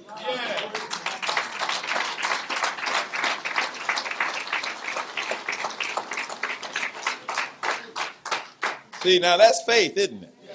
That's faith that has spanned generations. It's the faith of the Father that is unshakable, that is now in the Son. See, that's the whole point. It's not good enough that you or I be men and women of faith, and we're faithful unto ourselves and for ourselves. And we are assured that we are going to be saved. Come on. Now the issue is, what about your offspring? See, this idea of individual salvation. See, that's the idea of Satan. Make you think that you can be saved by yourself. Well, you didn't get here by yourself. You got here through family. And you're going to perpetuate yourself into the future with family. That's partly the solution to the question of your death. You're going to die one day. But as you are going down into death, you want to know, what will your children and your grandchildren and your great-grandchildren, what will they serve? What will they worship? What will they do? What kind of life will they have? See, that's what's wrong with Negroes. You're not thinking about your children. So you make no provision for your children. You're not thinking about your grandchildren. You're not planning a world for your grandchildren and your great-grandchildren to inhabit. You got nerve enough to complain when you're sick that you don't have a doctor to go to. Well, why did you neglect the education of your own children? You sent them off to the devil's school. Then pretend like you're shocked when they come back with a bunch of devilish men.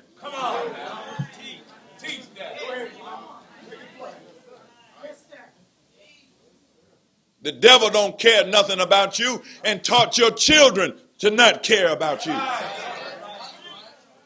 So when you get old and in need, you're looking for your children and your grandchildren. You can't find nobody. They're out drunk somewhere, high somewhere, in the penitentiary somewhere, or a lot of them is dead.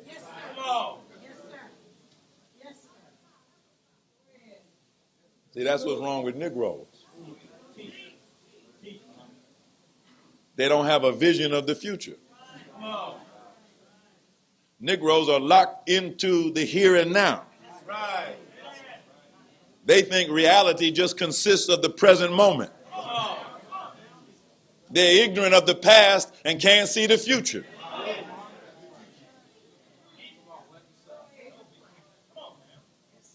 So therefore, they can't understand God. Because God was, is, and shall be. So if you want to comprehend, the majesty and the reality of God, you can't do it with the mindset of a Negro that's locked into the present moment. You got to understand God past, present, and future. Especially future. The Honorable Elijah Muhammad said it this way, that you are not even considered to be a believer if you don't believe in the prophecies of the prophets, which means the future. You don't get no credit as a believer unless you can see the future and experience the future as though it were occurring now. So you're living in the now, but with an eye on the future. See, now that might make you look crazy to your contemporaries. Because they see the here and now, but they don't see what you see in your mind's eye.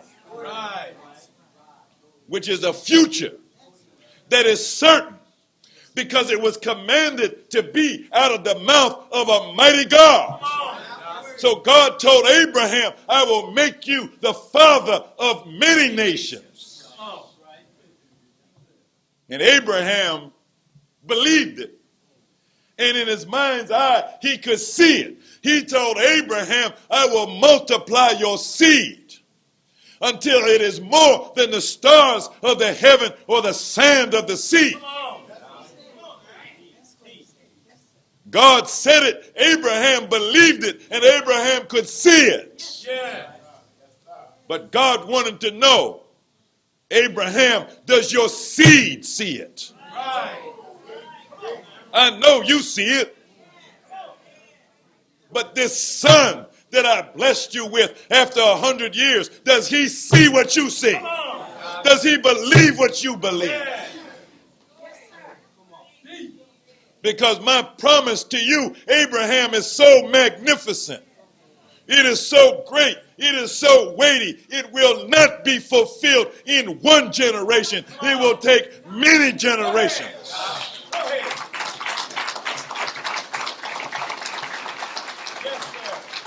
But I am God And I am able to work my will and project my force and my power through time, down through generations.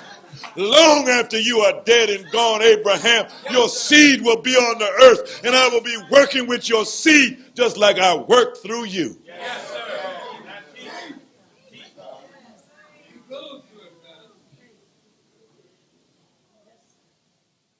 So we have inherited the friendship of God. He'll save us today, just like he saved Abraham and Ishmael yesterday. It's incumbent on Allah to support and aid and further the seed of Abraham. Yes, sir. See, it's common among people, if your best friend dies and leaves children, don't you kind of feel obligated to look after those children? They're not your children, but they're the children of your friend. So you look after them. That's common. So you think you're going to outdo God? So anyhow, long story short, this battle between the true believers in the one God and the pagans has been going on since the time of Abraham. Yeah. What do you think the conflict between Jesus and his enemies was all about? It was the same battle between belief and worship in the one true and living God, the creator of the heavens and the earth, Right. and people who wanted to worship idols, Right. and worship men and titles and positions and money. That's right. And what do you think the conflict was all about? What do you think the controversy was all about at the time of Muhammad, Come on. 14 centuries ago? They had filled up the same Kaaba that was used as idol worship in Abraham's time. The pagans had filled it up again. Right. Came back. That's right, came back and had to be thrown out again. Right. Man. So now it comes down to us. We're in the same struggle. Same. We are the descendants of Abraham. Know of a surety, Abraham, that thy seed will be a stranger in a land that is not theirs, and will be afflicted by that nation whom they shall serve for 400 years. After that time, I will come and judge that nation whom they have served and deliver them with great substance. See, that's the agreement between God and his friend Abraham. Right. Well, we fulfilled that. Yes, sir. We are the seed of Abraham that's been a stranger in a strange land. Yes, sir. And haven't we been afflicted for 400 years? Yes, sir. And they didn't take 1 year off, did they? That's right now. They didn't take 1 day off. They didn't take 1 hour off, not 1 minute, not 1 second. And even though we've already done the 400 years, they're trying to extend it.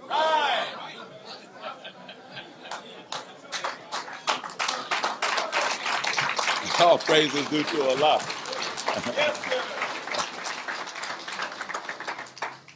So, it just comes down to the simple question. If we are the seed of Abraham, do we accept the religion of Abraham? Come on. Or are we pagans? See, so if you caught up in the Easter, Christmas, and all of those things, and St. Valentine's Day, and Thanksgiving, and all of these pagan festivals, if you check your horoscope every day to see what the stars are saying, then chances are you're a pagan.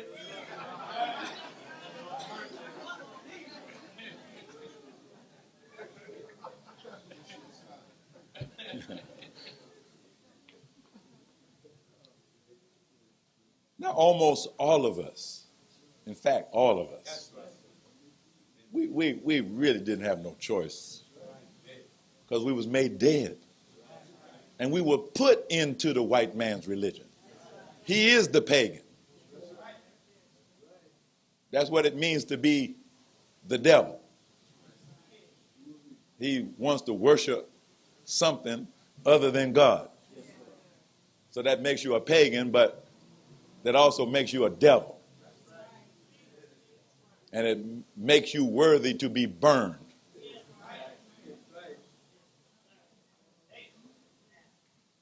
Now, when you try to burn the righteous, the fire goes cool.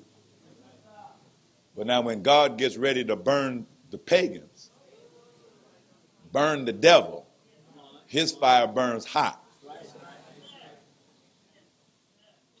Who are they going to call on to cool the fire down?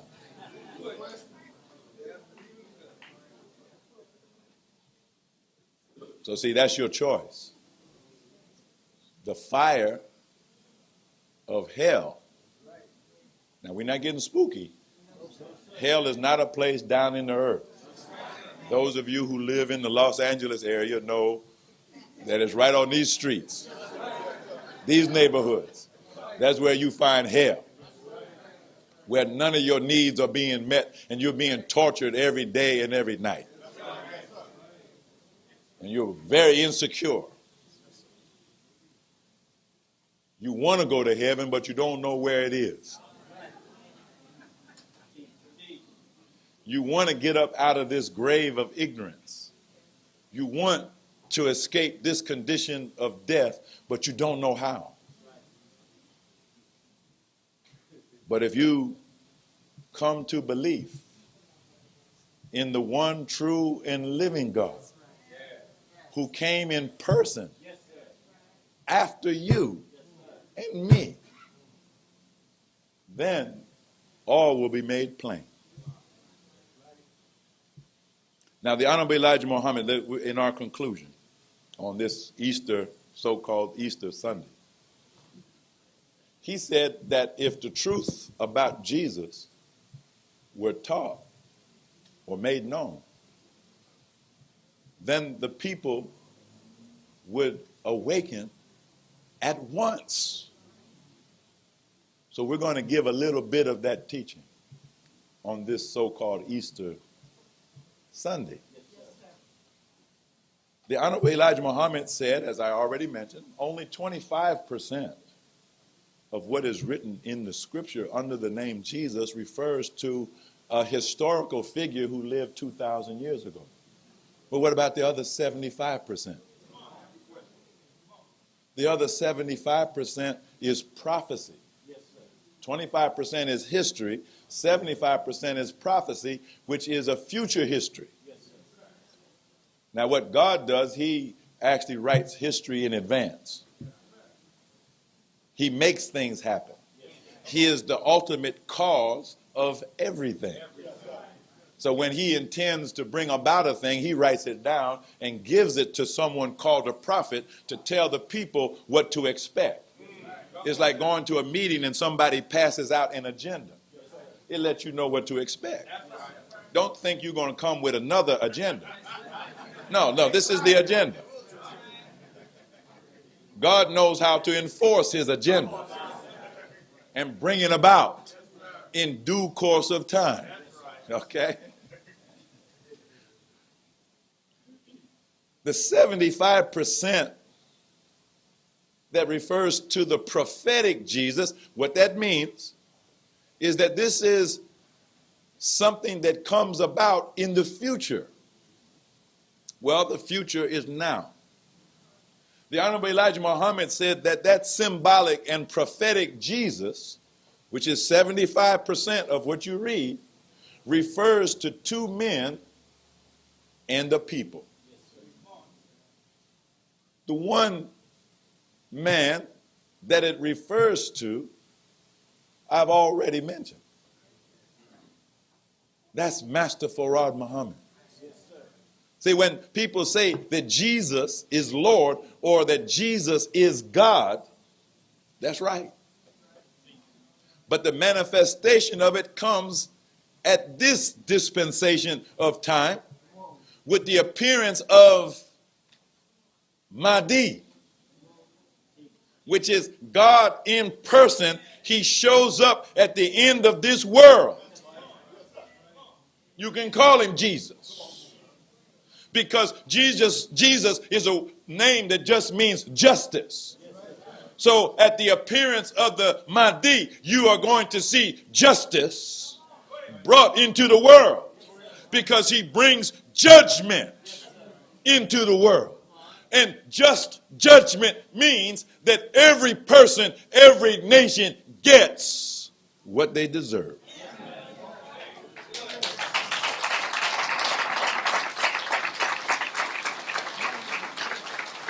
So that's why you can't leave the Christ part out. Because he doesn't just bring justice. You got a whole lot of people crying out for justice, but they don't have the power to bring it about. But this one, when he comes, he's not just the just judge, but he is also the crusher of the wicked. That's what Christ means, the crusher.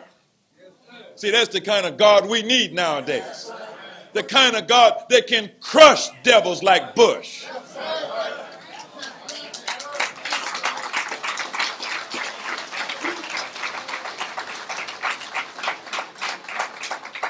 Because otherwise the wicked is going to run away with everything. Somebody needs to be here with power to crush them. Like you crush a cockroach running across your floor. We want a God that can crush our enemies. America needs crushing. America does not need reform. She needs crushing. So Christ the crusher is present. And he's anxious to crush her economy, crush her military, crush her culture and society and her education.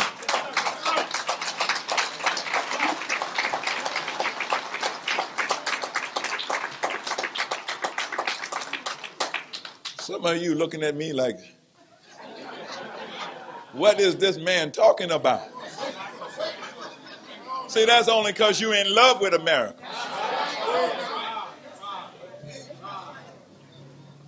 But what are you in love with her over? What exactly is it that you get from America? Since you were quick to pay your taxes, now what exactly do you get in return for your taxes? Why don't you just write out a list of all the benefits of being a Negro in America?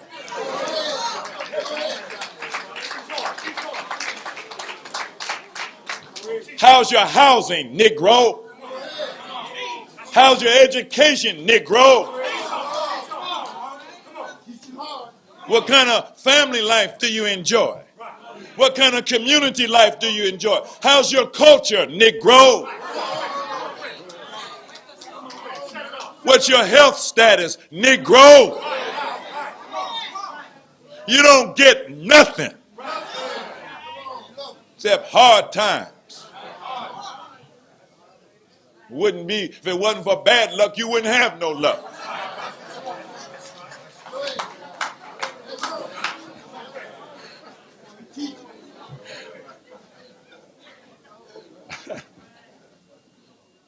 So now we need that kind of a God.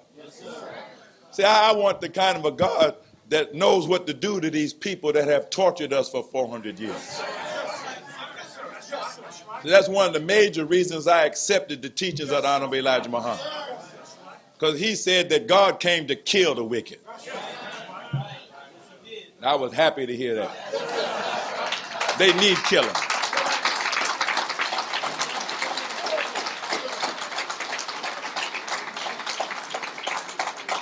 He said this God came to throw big devils like Rockefeller into a lake of fire. They need throwing into a lake of fire. The Honorable Elijah Muhammad compared this situation to Moses and Aaron under that wicked Pharaoh. And he said ever since God raised up Moses and Aaron, God always intended on killing Pharaoh. See, take notice of the fact that when Pharaoh softened his heart, it says God hardened it. See, because God wasn't going to let Pharaoh get out of his just due with some little cheap token. Just like God ain't going to let America get out of her just due just because she passed some laws for integration and equal accommodations and affirmative action. You think that's going to save America? God would be a fool to let these devils get away with all this wickedness. Look what they have done to the Native Americans. Look what they've done to the black man. Look what they've done to Africa. Look what they've done to Latin America. Look what they've done in Asia. They have turned the whole world upside down.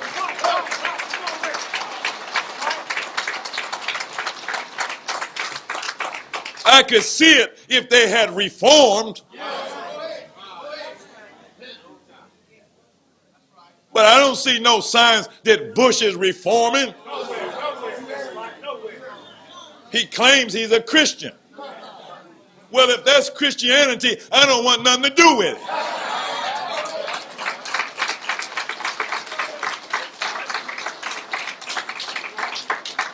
Running a male prostitution ring out of the White House.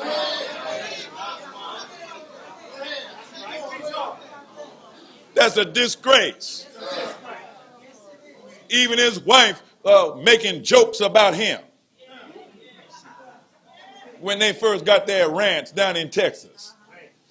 Said he thought he was out there milking a cow. Turned out to be a stallion.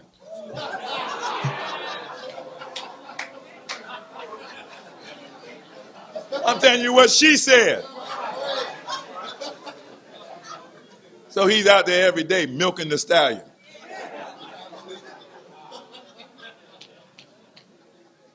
What kind of man is this to be president? And what kind of people are we to accept leadership like that?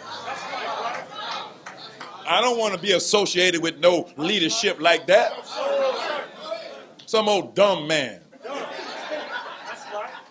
Suppose I go overseas and somebody wants to ask me who my leader is. And I have to say the old dumb Bush. I would be embarrassed. That man's too dumb to be my leader. He should be too dumb to be your leader. Because even in your fallen state, you're smarter than that. Think of all the problems that are in the society. And I bet if we sat down, took out our notepads, we could come up with solutions to some of these problems, couldn't we? Matter of fact, you already have. You already got a solution to this problem or that problem or the other problem, but you can't get no hearing. Nobody will listen to you, but yet your solution would actually be better than the non-solutions that's coming out of the city council, that's coming out of the state legislature. What problem have they solved lately? What's your governor's name? Arnold Black Nigger.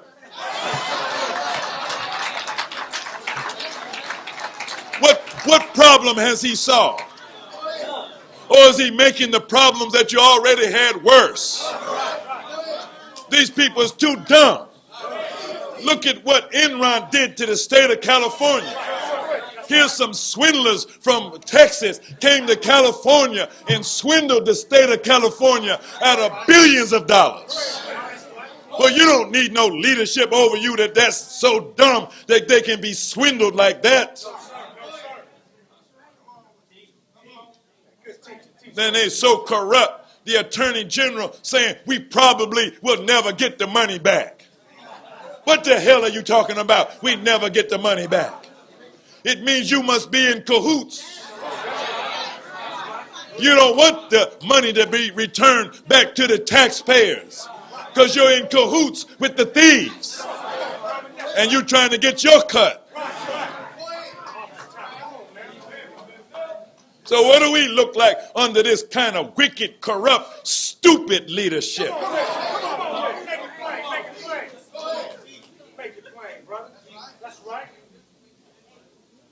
especially when God comes, offering friendship. The Honorable Elijah Muhammad said, for you to turn down the friendship of Allah means your flesh should fry in hellfire. And it should. And it will. What do you think George Bush is leading you to?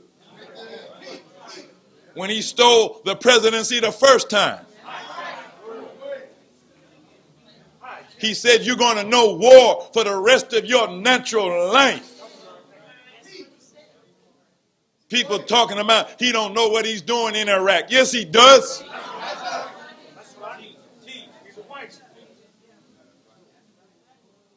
Because the country's broke. You walking around feeling like you're a millionaire because your house went up 3 times in value in the last 5 years.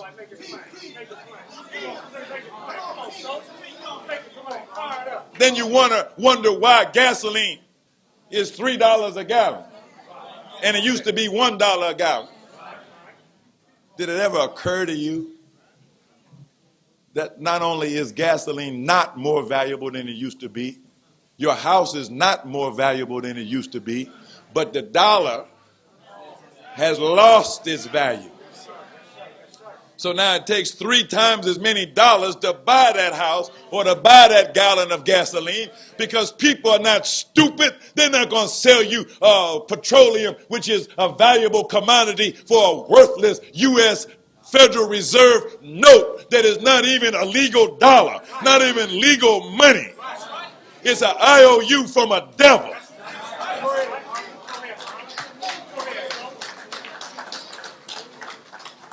So you working for IOUs from devils.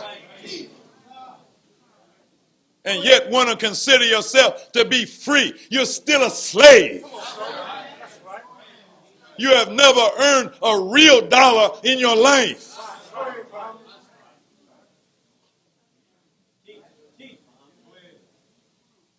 So God is here to crush them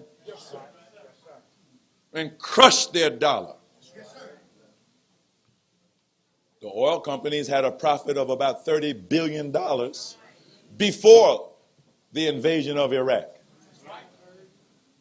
This last year, 2005, they had oil profits of $131 billion. So that's like 300, 400% increase in profits to the rich. He don't care nothing about you. He knows you didn't vote for him.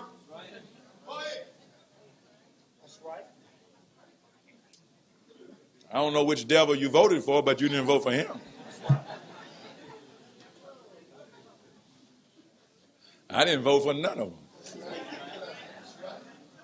I'm proud to say I ain't never voted for a devil yet. Don't intend to. I don't want none of them. I don't like none of them. Maybe you do. Well, you suit yourself. Pick the devil that you want to rule over you. I ain't picking none of them. I hope God kills all of them. That's me.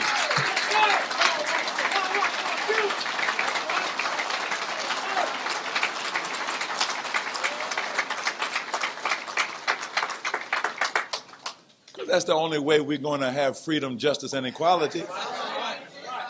Every time we try to get freedom, justice, and equality, they interfere. They break it up. They don't want nothing good coming to the black man and woman in America. Haven't you noticed on your job, you get a little promotion, an increase in your salary, they mad at you. You put your little pennies and nickels and dimes together and manage to get a better car than you used to have. Now they mad at you. Or you manage to get out of an apartment and get into a nice home. They're not happy. Then they start conspiring against you to get you fired so you can't keep up your nose.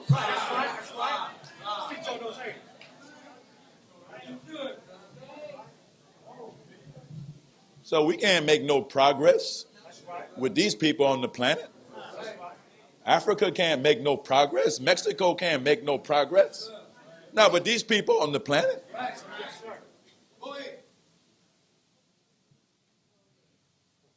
God has given us better leadership.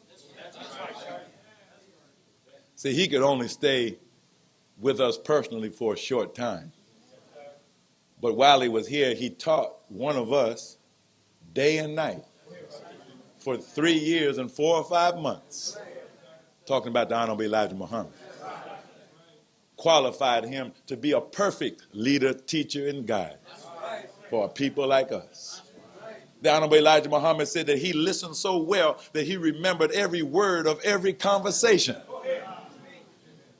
He taught him so well that sometimes when people would ask the Honorable Elijah Muhammad questions and he's thinking, I don't know the answer to the question, yet God is so close to him, he would put the answer in his mind and coming out of his mouth before he could think that he didn't know the answer. See, that's the kind of leader we need. A man that is so close to God that when you're looking at that man, you're actually looking at God. I know the first time I saw the Honorable Elijah Muhammad, that's what I thought. I don't know about you. I know what I saw. I thought that was God. But then he told us about another one.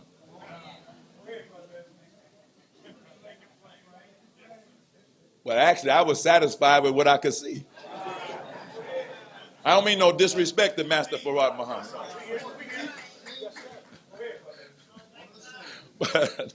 But the Honorable Elijah Muhammad was enough. Now, you weren't even alive when the Honorable Elijah Muhammad was present among us since his departure in 1975. But then you look at Minister Farrakhan, and you tell me you're not satisfied with what you see.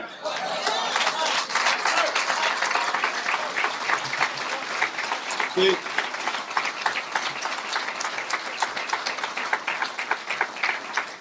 Now, Minister Farrakhan, he makes it clear. He says, I'm not even worthy to latch his shoelaces. But yet, if you never saw the Honorable Elijah Muhammad, and the only one that you ever saw is Minister Farrakhan, hey, you've seen enough to know that God is present and God is backing us in all that we do of good.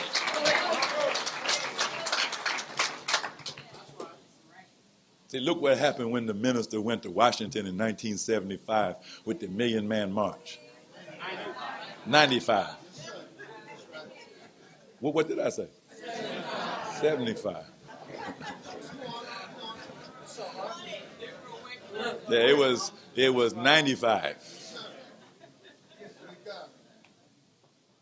See, there's a law in physics that says that two objects cannot occupy the same space at the same time. The one that is greater in magnitude displaces the one that is lesser in magnitude. It's like the old joke. When an 800-pound gorilla comes to your house to visit, where does he sit?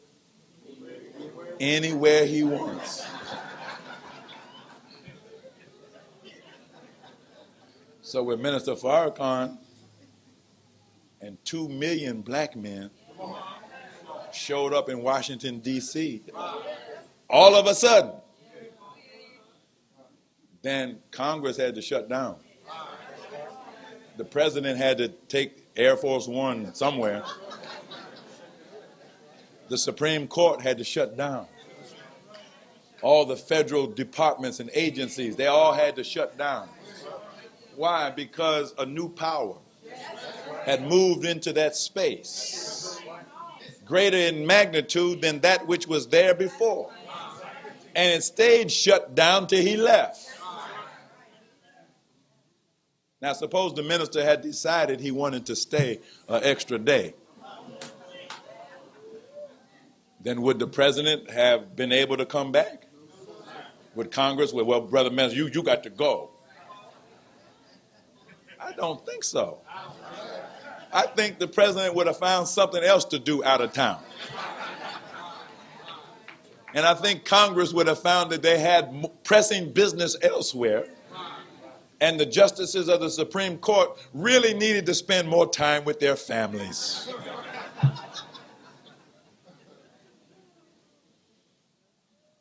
You say, well, I heard that they had the National Guard on alert. That's true. They had about 10,000 National Guard troops up underneath the Capitol, armed to the teeth with tanks and all kinds of weapons. But then the other part of it is 90+% of them soldiers was black. And at that time, the general of the National Guard in Washington was black. So I know the president is the commander-in-chief of the military and the armed forces. But it would be an interesting question that if, at that time, President Bill Clinton, commander-in-chief of the armed forces, if he had issued an order to the black general and the black National Guard troops to attack Minister Farrakhan and the Million Man March, would they have obeyed his order? It's an interesting question.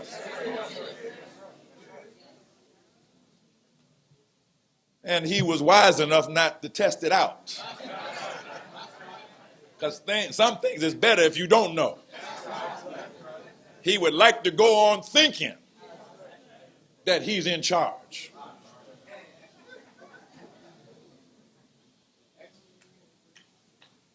Now, the Million Man March meant a lot of things to a lot of people. And, of course, the one in 2000, and then the one in 2005.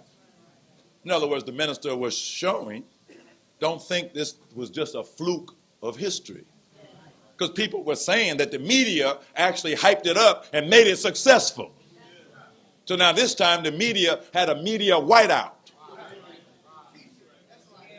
It didn't affect the success of it. So they can't claim the credit.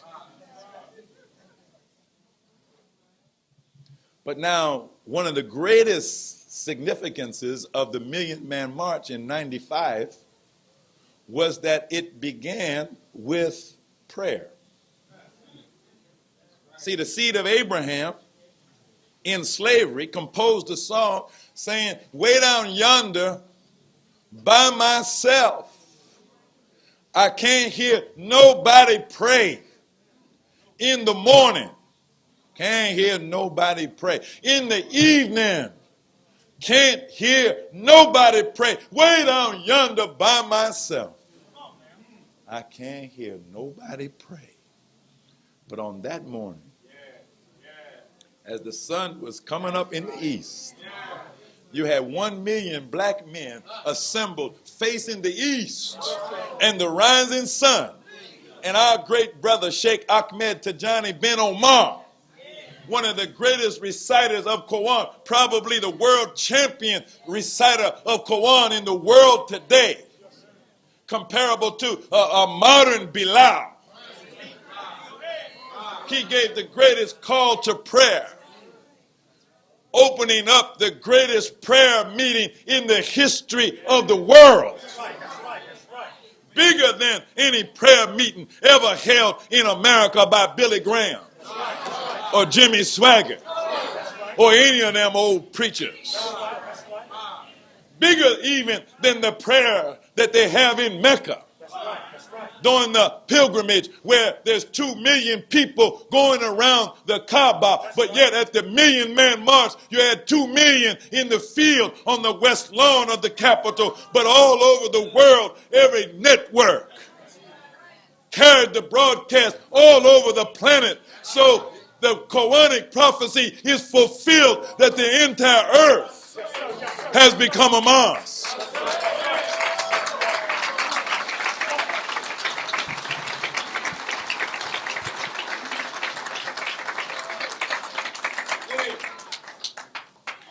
See, that's why Minister Farrakhan is so popular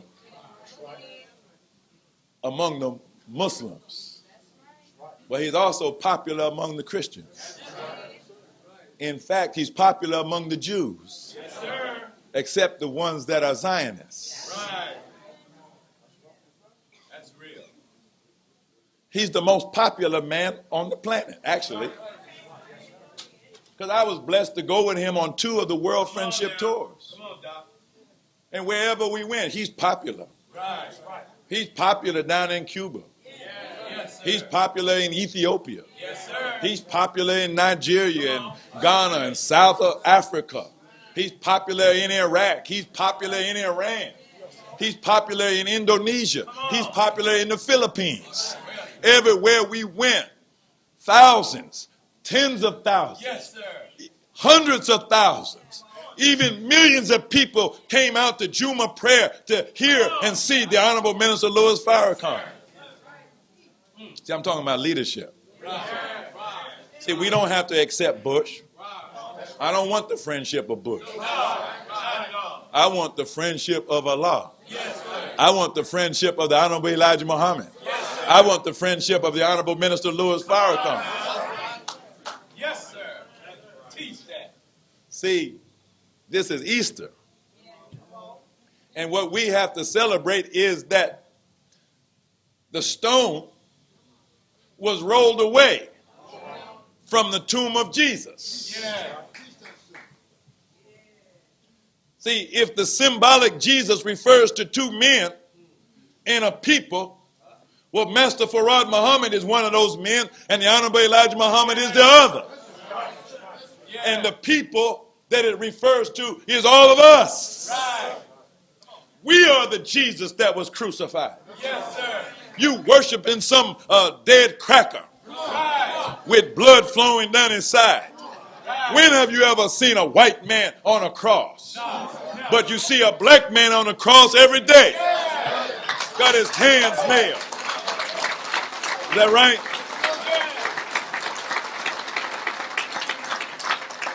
See, you know what I'm talking about, because it's personal with you.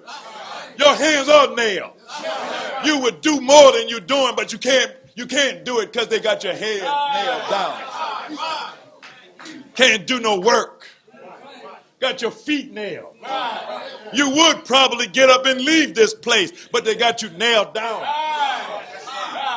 You probably would stand up and be more of a man than you are, or more of a woman than you are, but they broke your legs. So you can't stand up for yourself. Yeah, you laying up there on the cross in agony. This is not something that happened 2,000 years ago. The Holy Quran corrects the error that is in the Bible. The Holy Quran says he was made to appear as though he had been slain, but they slayed him not for certain. They never killed that man 2,000 years ago on a cross. The only one that's been murdered on a cross is you and me.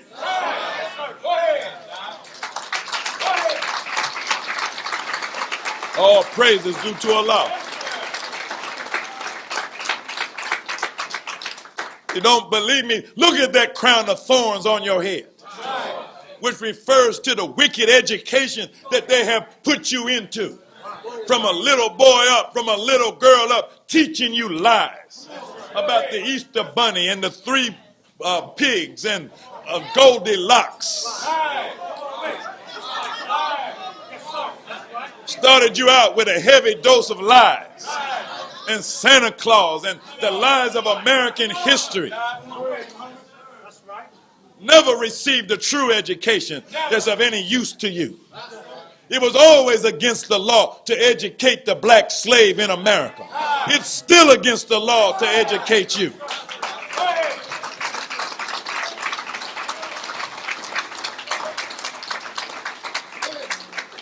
So they put you in these little schools from kindergarten through 12th grade. The schools are really prison houses to confine your children in.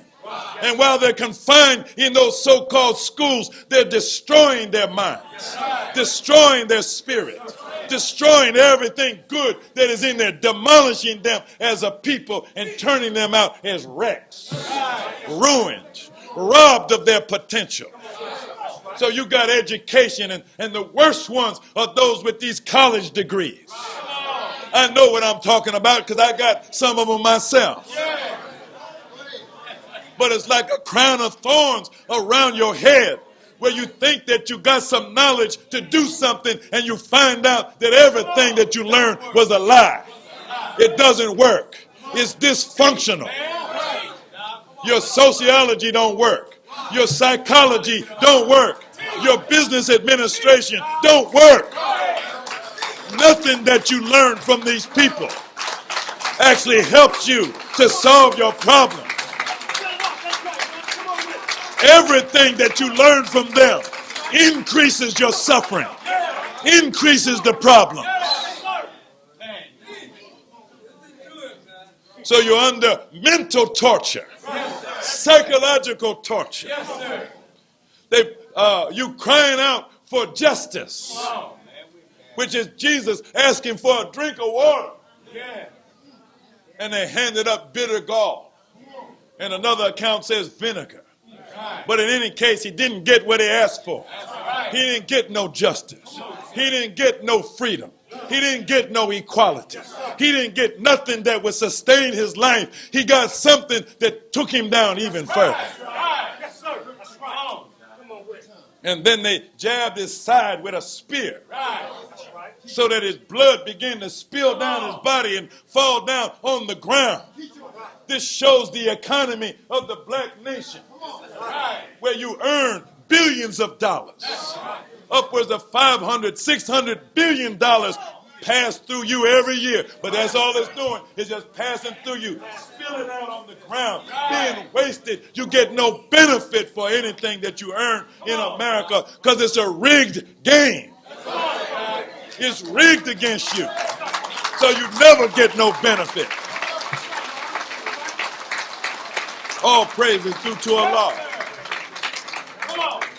So at a certain point, Jesus just cried out, Eli, Eli, lama sabachthani. He had had enough. He couldn't take no more. So the guards that were standing there around the crucifixion said, listen, he's calling out for Elijah. Let us see if Elijah will come and take him down. Well, I'm here to bear witness that Elijah has come. All praise is due to Allah. Elijah has come. Farrakhan has come. Master Farad Muhammad has come. And they're taking you down. All praise is due to Allah. All praise is due to Allah. Even if you don't want to be taken down, what the hell does it matter that you don't want it? What the hell does it matter that you want to stay under white people forever? Because that's what your civil rights movement was all about. You want to be equal with white people. You want to be the actual brother of white people. God don't care nothing about what you want. He's coming to take you down off the cross, whether you're ready or not. He's coming to roll the stone away so you come out of that tomb where you've been laying dead for 400 years. Yeah, I know, Nick Rose, you like to sleep late. So it's resurrection day, you want to sleep some more.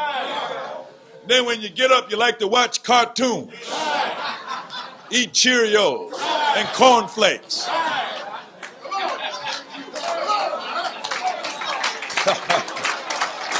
All praise is due to Allah.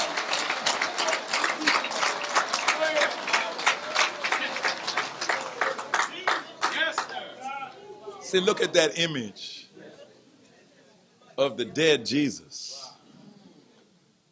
laid away in a tomb. See, that's a powerful image. That's you and me. That's right. See, that symbolic Jesus that's dead in a tomb, that represents the God that's in every one of us. That's right. See, the tomb is your body. See, that tomb was dug out of a hill, part of the earth. The earthly part of you is your body. But if that's all there was, it wouldn't be anything but a pile of dirt. But what gives it life? What gives it animation? What gives it power? What gives it intelligence? What gives it meaning and purpose? It is the indwelling of the Spirit of God. Right. Deep inside of you, brother, deep inside of you, sister, is a dead God. That's the meaning of resurrection. Can that sleeping God be awakened? See, I ain't going to get into no theological debate about whether you think that happened to somebody else 2,000 years ago. No, if you want to debate that, go to the cemetery or the seminary and debate it with the other cemeterians. We ain't worrying about what happened or didn't happen 2,000 years ago to somebody else. That's right. What you should be concerned about is whether or not there really is a dead God inside of you. Now, most of us, if we're honest, we know there's something there. Sometimes in the still of night, when the house quiets down, the street quiets down, and you can really commune with your own spirit, there's a feeling that overcomes you. There's a sense, there's a presence, there's a power, there's a possibility, there's a potential. You know, language really doesn't actually describe it. It's an internal experience. How many of you know what I'm talking about? Even though I'm fumbling with the language. See, because it's beyond language. That's right, it is. It's something that you know about yourself. Now, maybe when you wake up and meet the day and you confront the reality of your life, confront your family, confront your friends and your fellow workers, and you may even try to tell them what you're feeling, and then you find out that you can't even come up with the words. Or if you try to come up with the words, they're not listening. They think you crazy. What's wrong with you? Some of us who are lucky enough to be musicians or other types of artists, see, we got that soul feeling deep down inside, and sometimes we can put it out through the horn, or we put it out in a paintbrush. We're able to create something of magnificence and beauty that has that same eternal quality, that same eternal spiritual essence. And it's a reflection of our soul. That's why you call one another soul brother, soul sister, because there's a certain essence about us that we bring to everything that we do. So you know what I'm talking about. That when you get this black man and this black woman and they start to dance and that feeling is in it, can't nobody dance like you. That's right. Come on now. When you start to sing and that soul feeling is in it, can't nobody out-sing you. No, sir. If you're playing some silly game like basketball, but yet if you bring that feeling into it, it ain't no silly game no more. That's right. That's right. You take it to a whole nother level. Even when you're putting on your clothes in the morning, when you get that feeling about how you're supposed to look, can't nobody outdress the black man. Can't outdress the black woman. I'm sorry.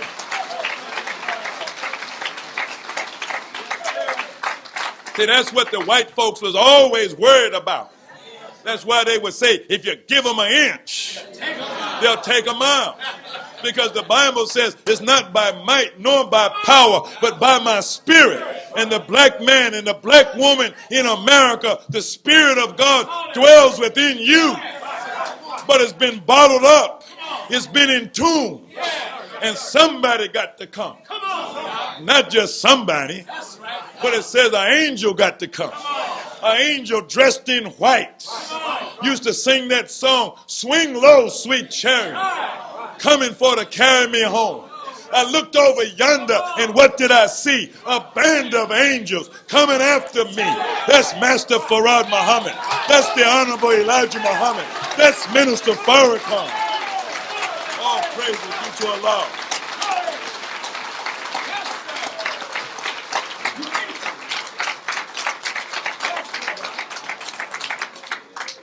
Just a couple more points. See, on this Easter Sunday, see, we want to see if Jesus is going to rise today.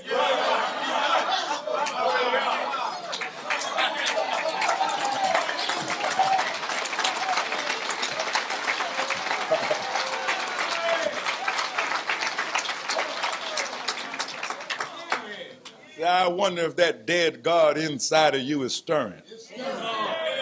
Can you feel him move? Is he moving?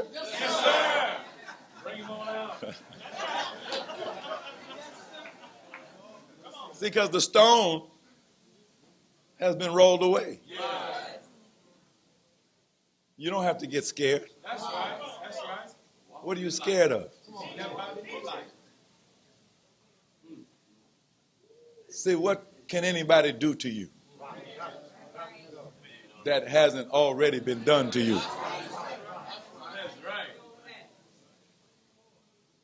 See, these neocons, they always like to talk about the original intention of the founding fathers. Have you heard that kind of talk? That's how they interpret law. Well, what was the original intent of the founding fathers where you and I are concerned? Yeah, they were all slave masters, weren't they? As far as they were concerned, they was going to work you and me to death. That's what their intention was. Work these niggas to death. They never in their wildest imagination would have imagined that we would still be here going strong 400 years later.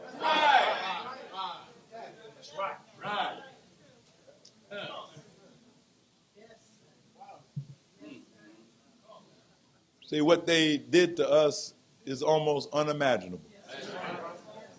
See, I'm waiting for the historical scholar to actually write the definitive history of what was done to the black man and woman and the Native American people here in America. That's right.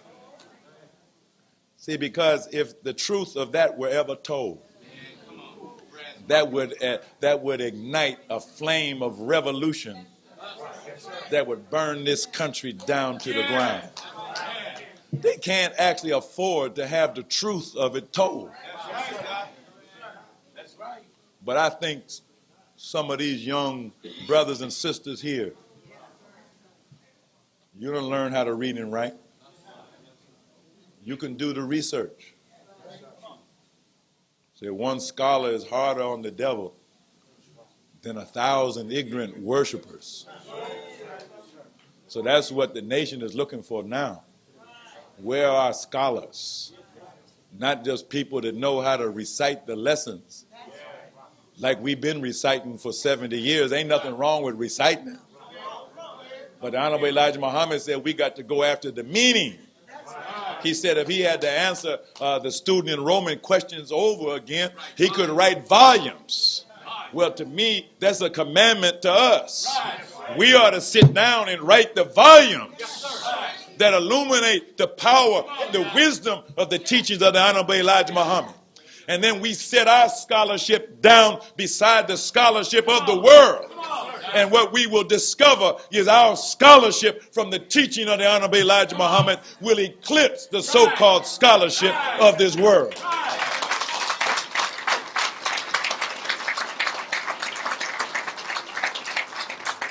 See, America don't have no scientists that will equal the scientists coming up in the Nation of Islam. America don't have no engineers to equal the ones that's being born in God's nation.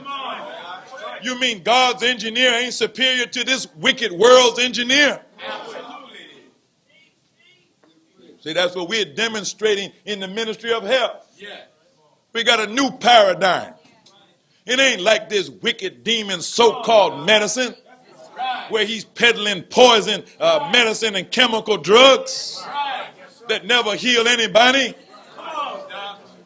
Now it's a new paradigm that fulfills what Master Farad Muhammad said and did. He told the believers, take the medicine out of your cabinet and throw it into the trash can. And I asked the minister about that one time to verify that that was in fact true. He said, brother, not only did he say it, but he would visit the homes of the believers and go right to the medicine cabinet and take the medicine and throw it away. Let your food be your medicine. But now we have to have a wise way of applying that. All I'm trying to say is when you get into communication, into prayerful dialogue with God, you will discover the hidden meaning and purpose of your own existence. And if the God within has become resurrected, then you will have the power of God rising up in you to energize whatever it is that you are doing. And with the power and the force of God in your music, in your engineering, in your medicine, in whatever it is that you have been created to perform, then you will dazzle the world with your brilliance and your light. See, that's why I'm anxious for Allah to come and get rid of these devils. See, because they're interfering. They're in our space. We got work to do, and we can't hardly find no space to work out in because they got everything crowded in with their madness. So I think Allah is just about ready to remove them. So is everybody okay? Yes, sir. So now when you go home, I wonder if someone will be able to look at you and tell that a resurrection has occurred. Well, somebody just look at you and say, where you been?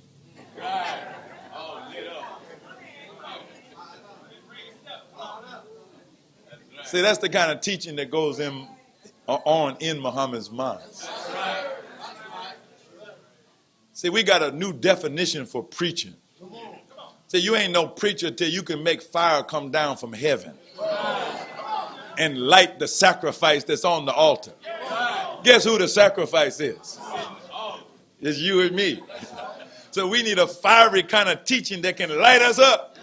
And when we get lit up like that, man, there's no stopping us. Don't get scared. Got to emphasize that. See, because inside the mosque, see, you know you got guards at the door. We don't let no white people come in here. That's true. If George Bush tried to come in, he couldn't come in here. He told me I'm the president of the... So what? You ain't no president in here. You ain't got no authority in here.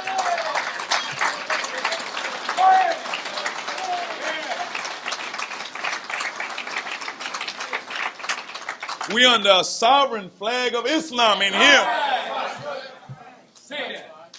Don't act like Islam ain't sovereign.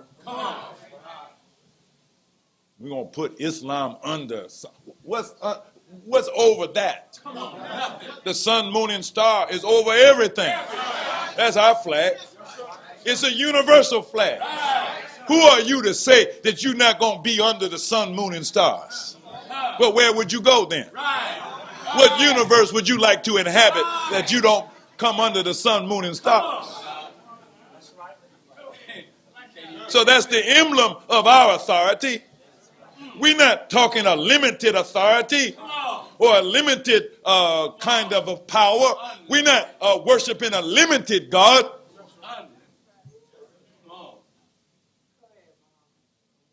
He's unlimited in his power. It's easy for him to do away with America in the nations. In fact, he promised that he would destroy nations for our sake. He's anxious to fight our battles for us.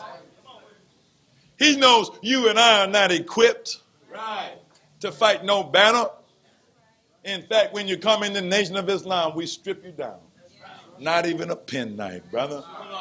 Not even a penknife can you use to defend yourself.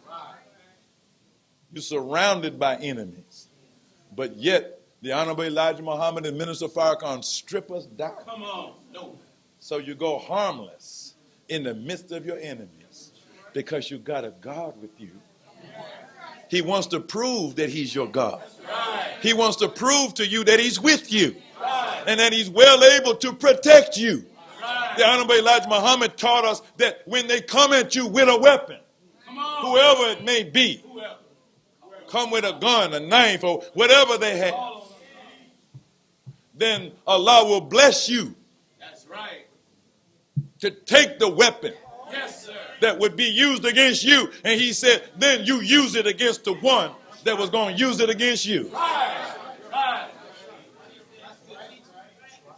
Now you can't get scared now. See, when something like that happens, don't get scared.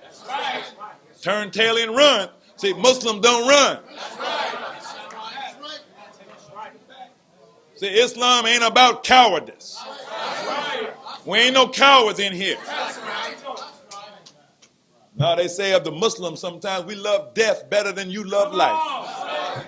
Yes, sir. We run to death and make death back down. And every time one of the messenger's followers obeyed him when they were under attack, we always got the weapon. Yes, sir. And then we used it against the ones that was going to use it against us if Allah permitted it. That's right.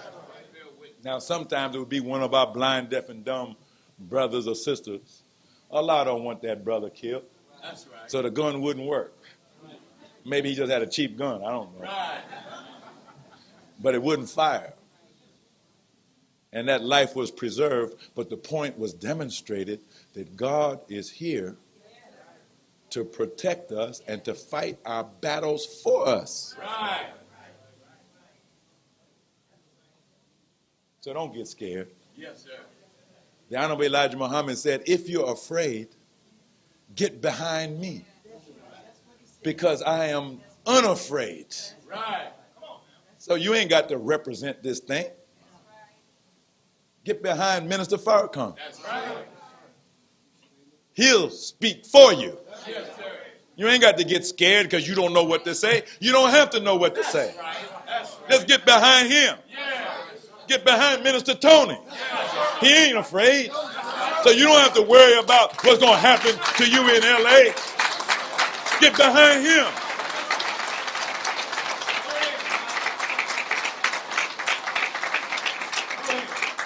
Get behind Minister Jason. That's right. Get behind the brother that's out there on the street corner with the final call. You may not have enough nerve to do it. Get behind him. Or when you see one of these sisters dressed in white, you scared. Get behind her. Because when she's bold enough to come out in this wicked society dressed like a righteous woman, all praise is due to Allah. All praise is due to Allah. Then you're dealing with a woman that's not afraid. That's right. You ain't got no justification for your fear. The Honorable Elijah Muhammad already identified us as being of the family of God, of the tribe of Shabazz. He called it the God tribe of Shabazz. That's your name. That's the name of your father going back 50,000 years. You are of that God tribe of Shabazz. And the name Shabazz means that which cannot be destroyed, that which cannot be conquered. And you are living evidence that you cannot be destroyed. You cannot be conquered. You are the destroyer. You are the conqueror.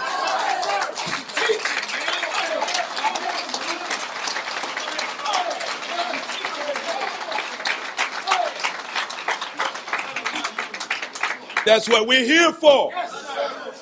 We're here to take over this part. We're not going to leave this part in the hands of God's enemies. They're to be cast out into perdition. Well, who do you think is going to get the job done? Ain't nobody qualified to do this job but you and me. We're the only people on the planet that will give the planet relief. This world needs salvation. You are the saviors of the world. When Jesus rose from his tomb, he became a savior to the world. When you raise yourself up from your tomb, as you become resurrected under the teaching and guidance of the Honorable Elijah Muhammad, you become a savior not only of yourself, but you become the savior to your family. You become the savior to your people. And ultimately, you become the savior of the world. So I thank you for listening. May Allah bless us with the light of understanding. So I greet you in peace. Assalamu alaikum.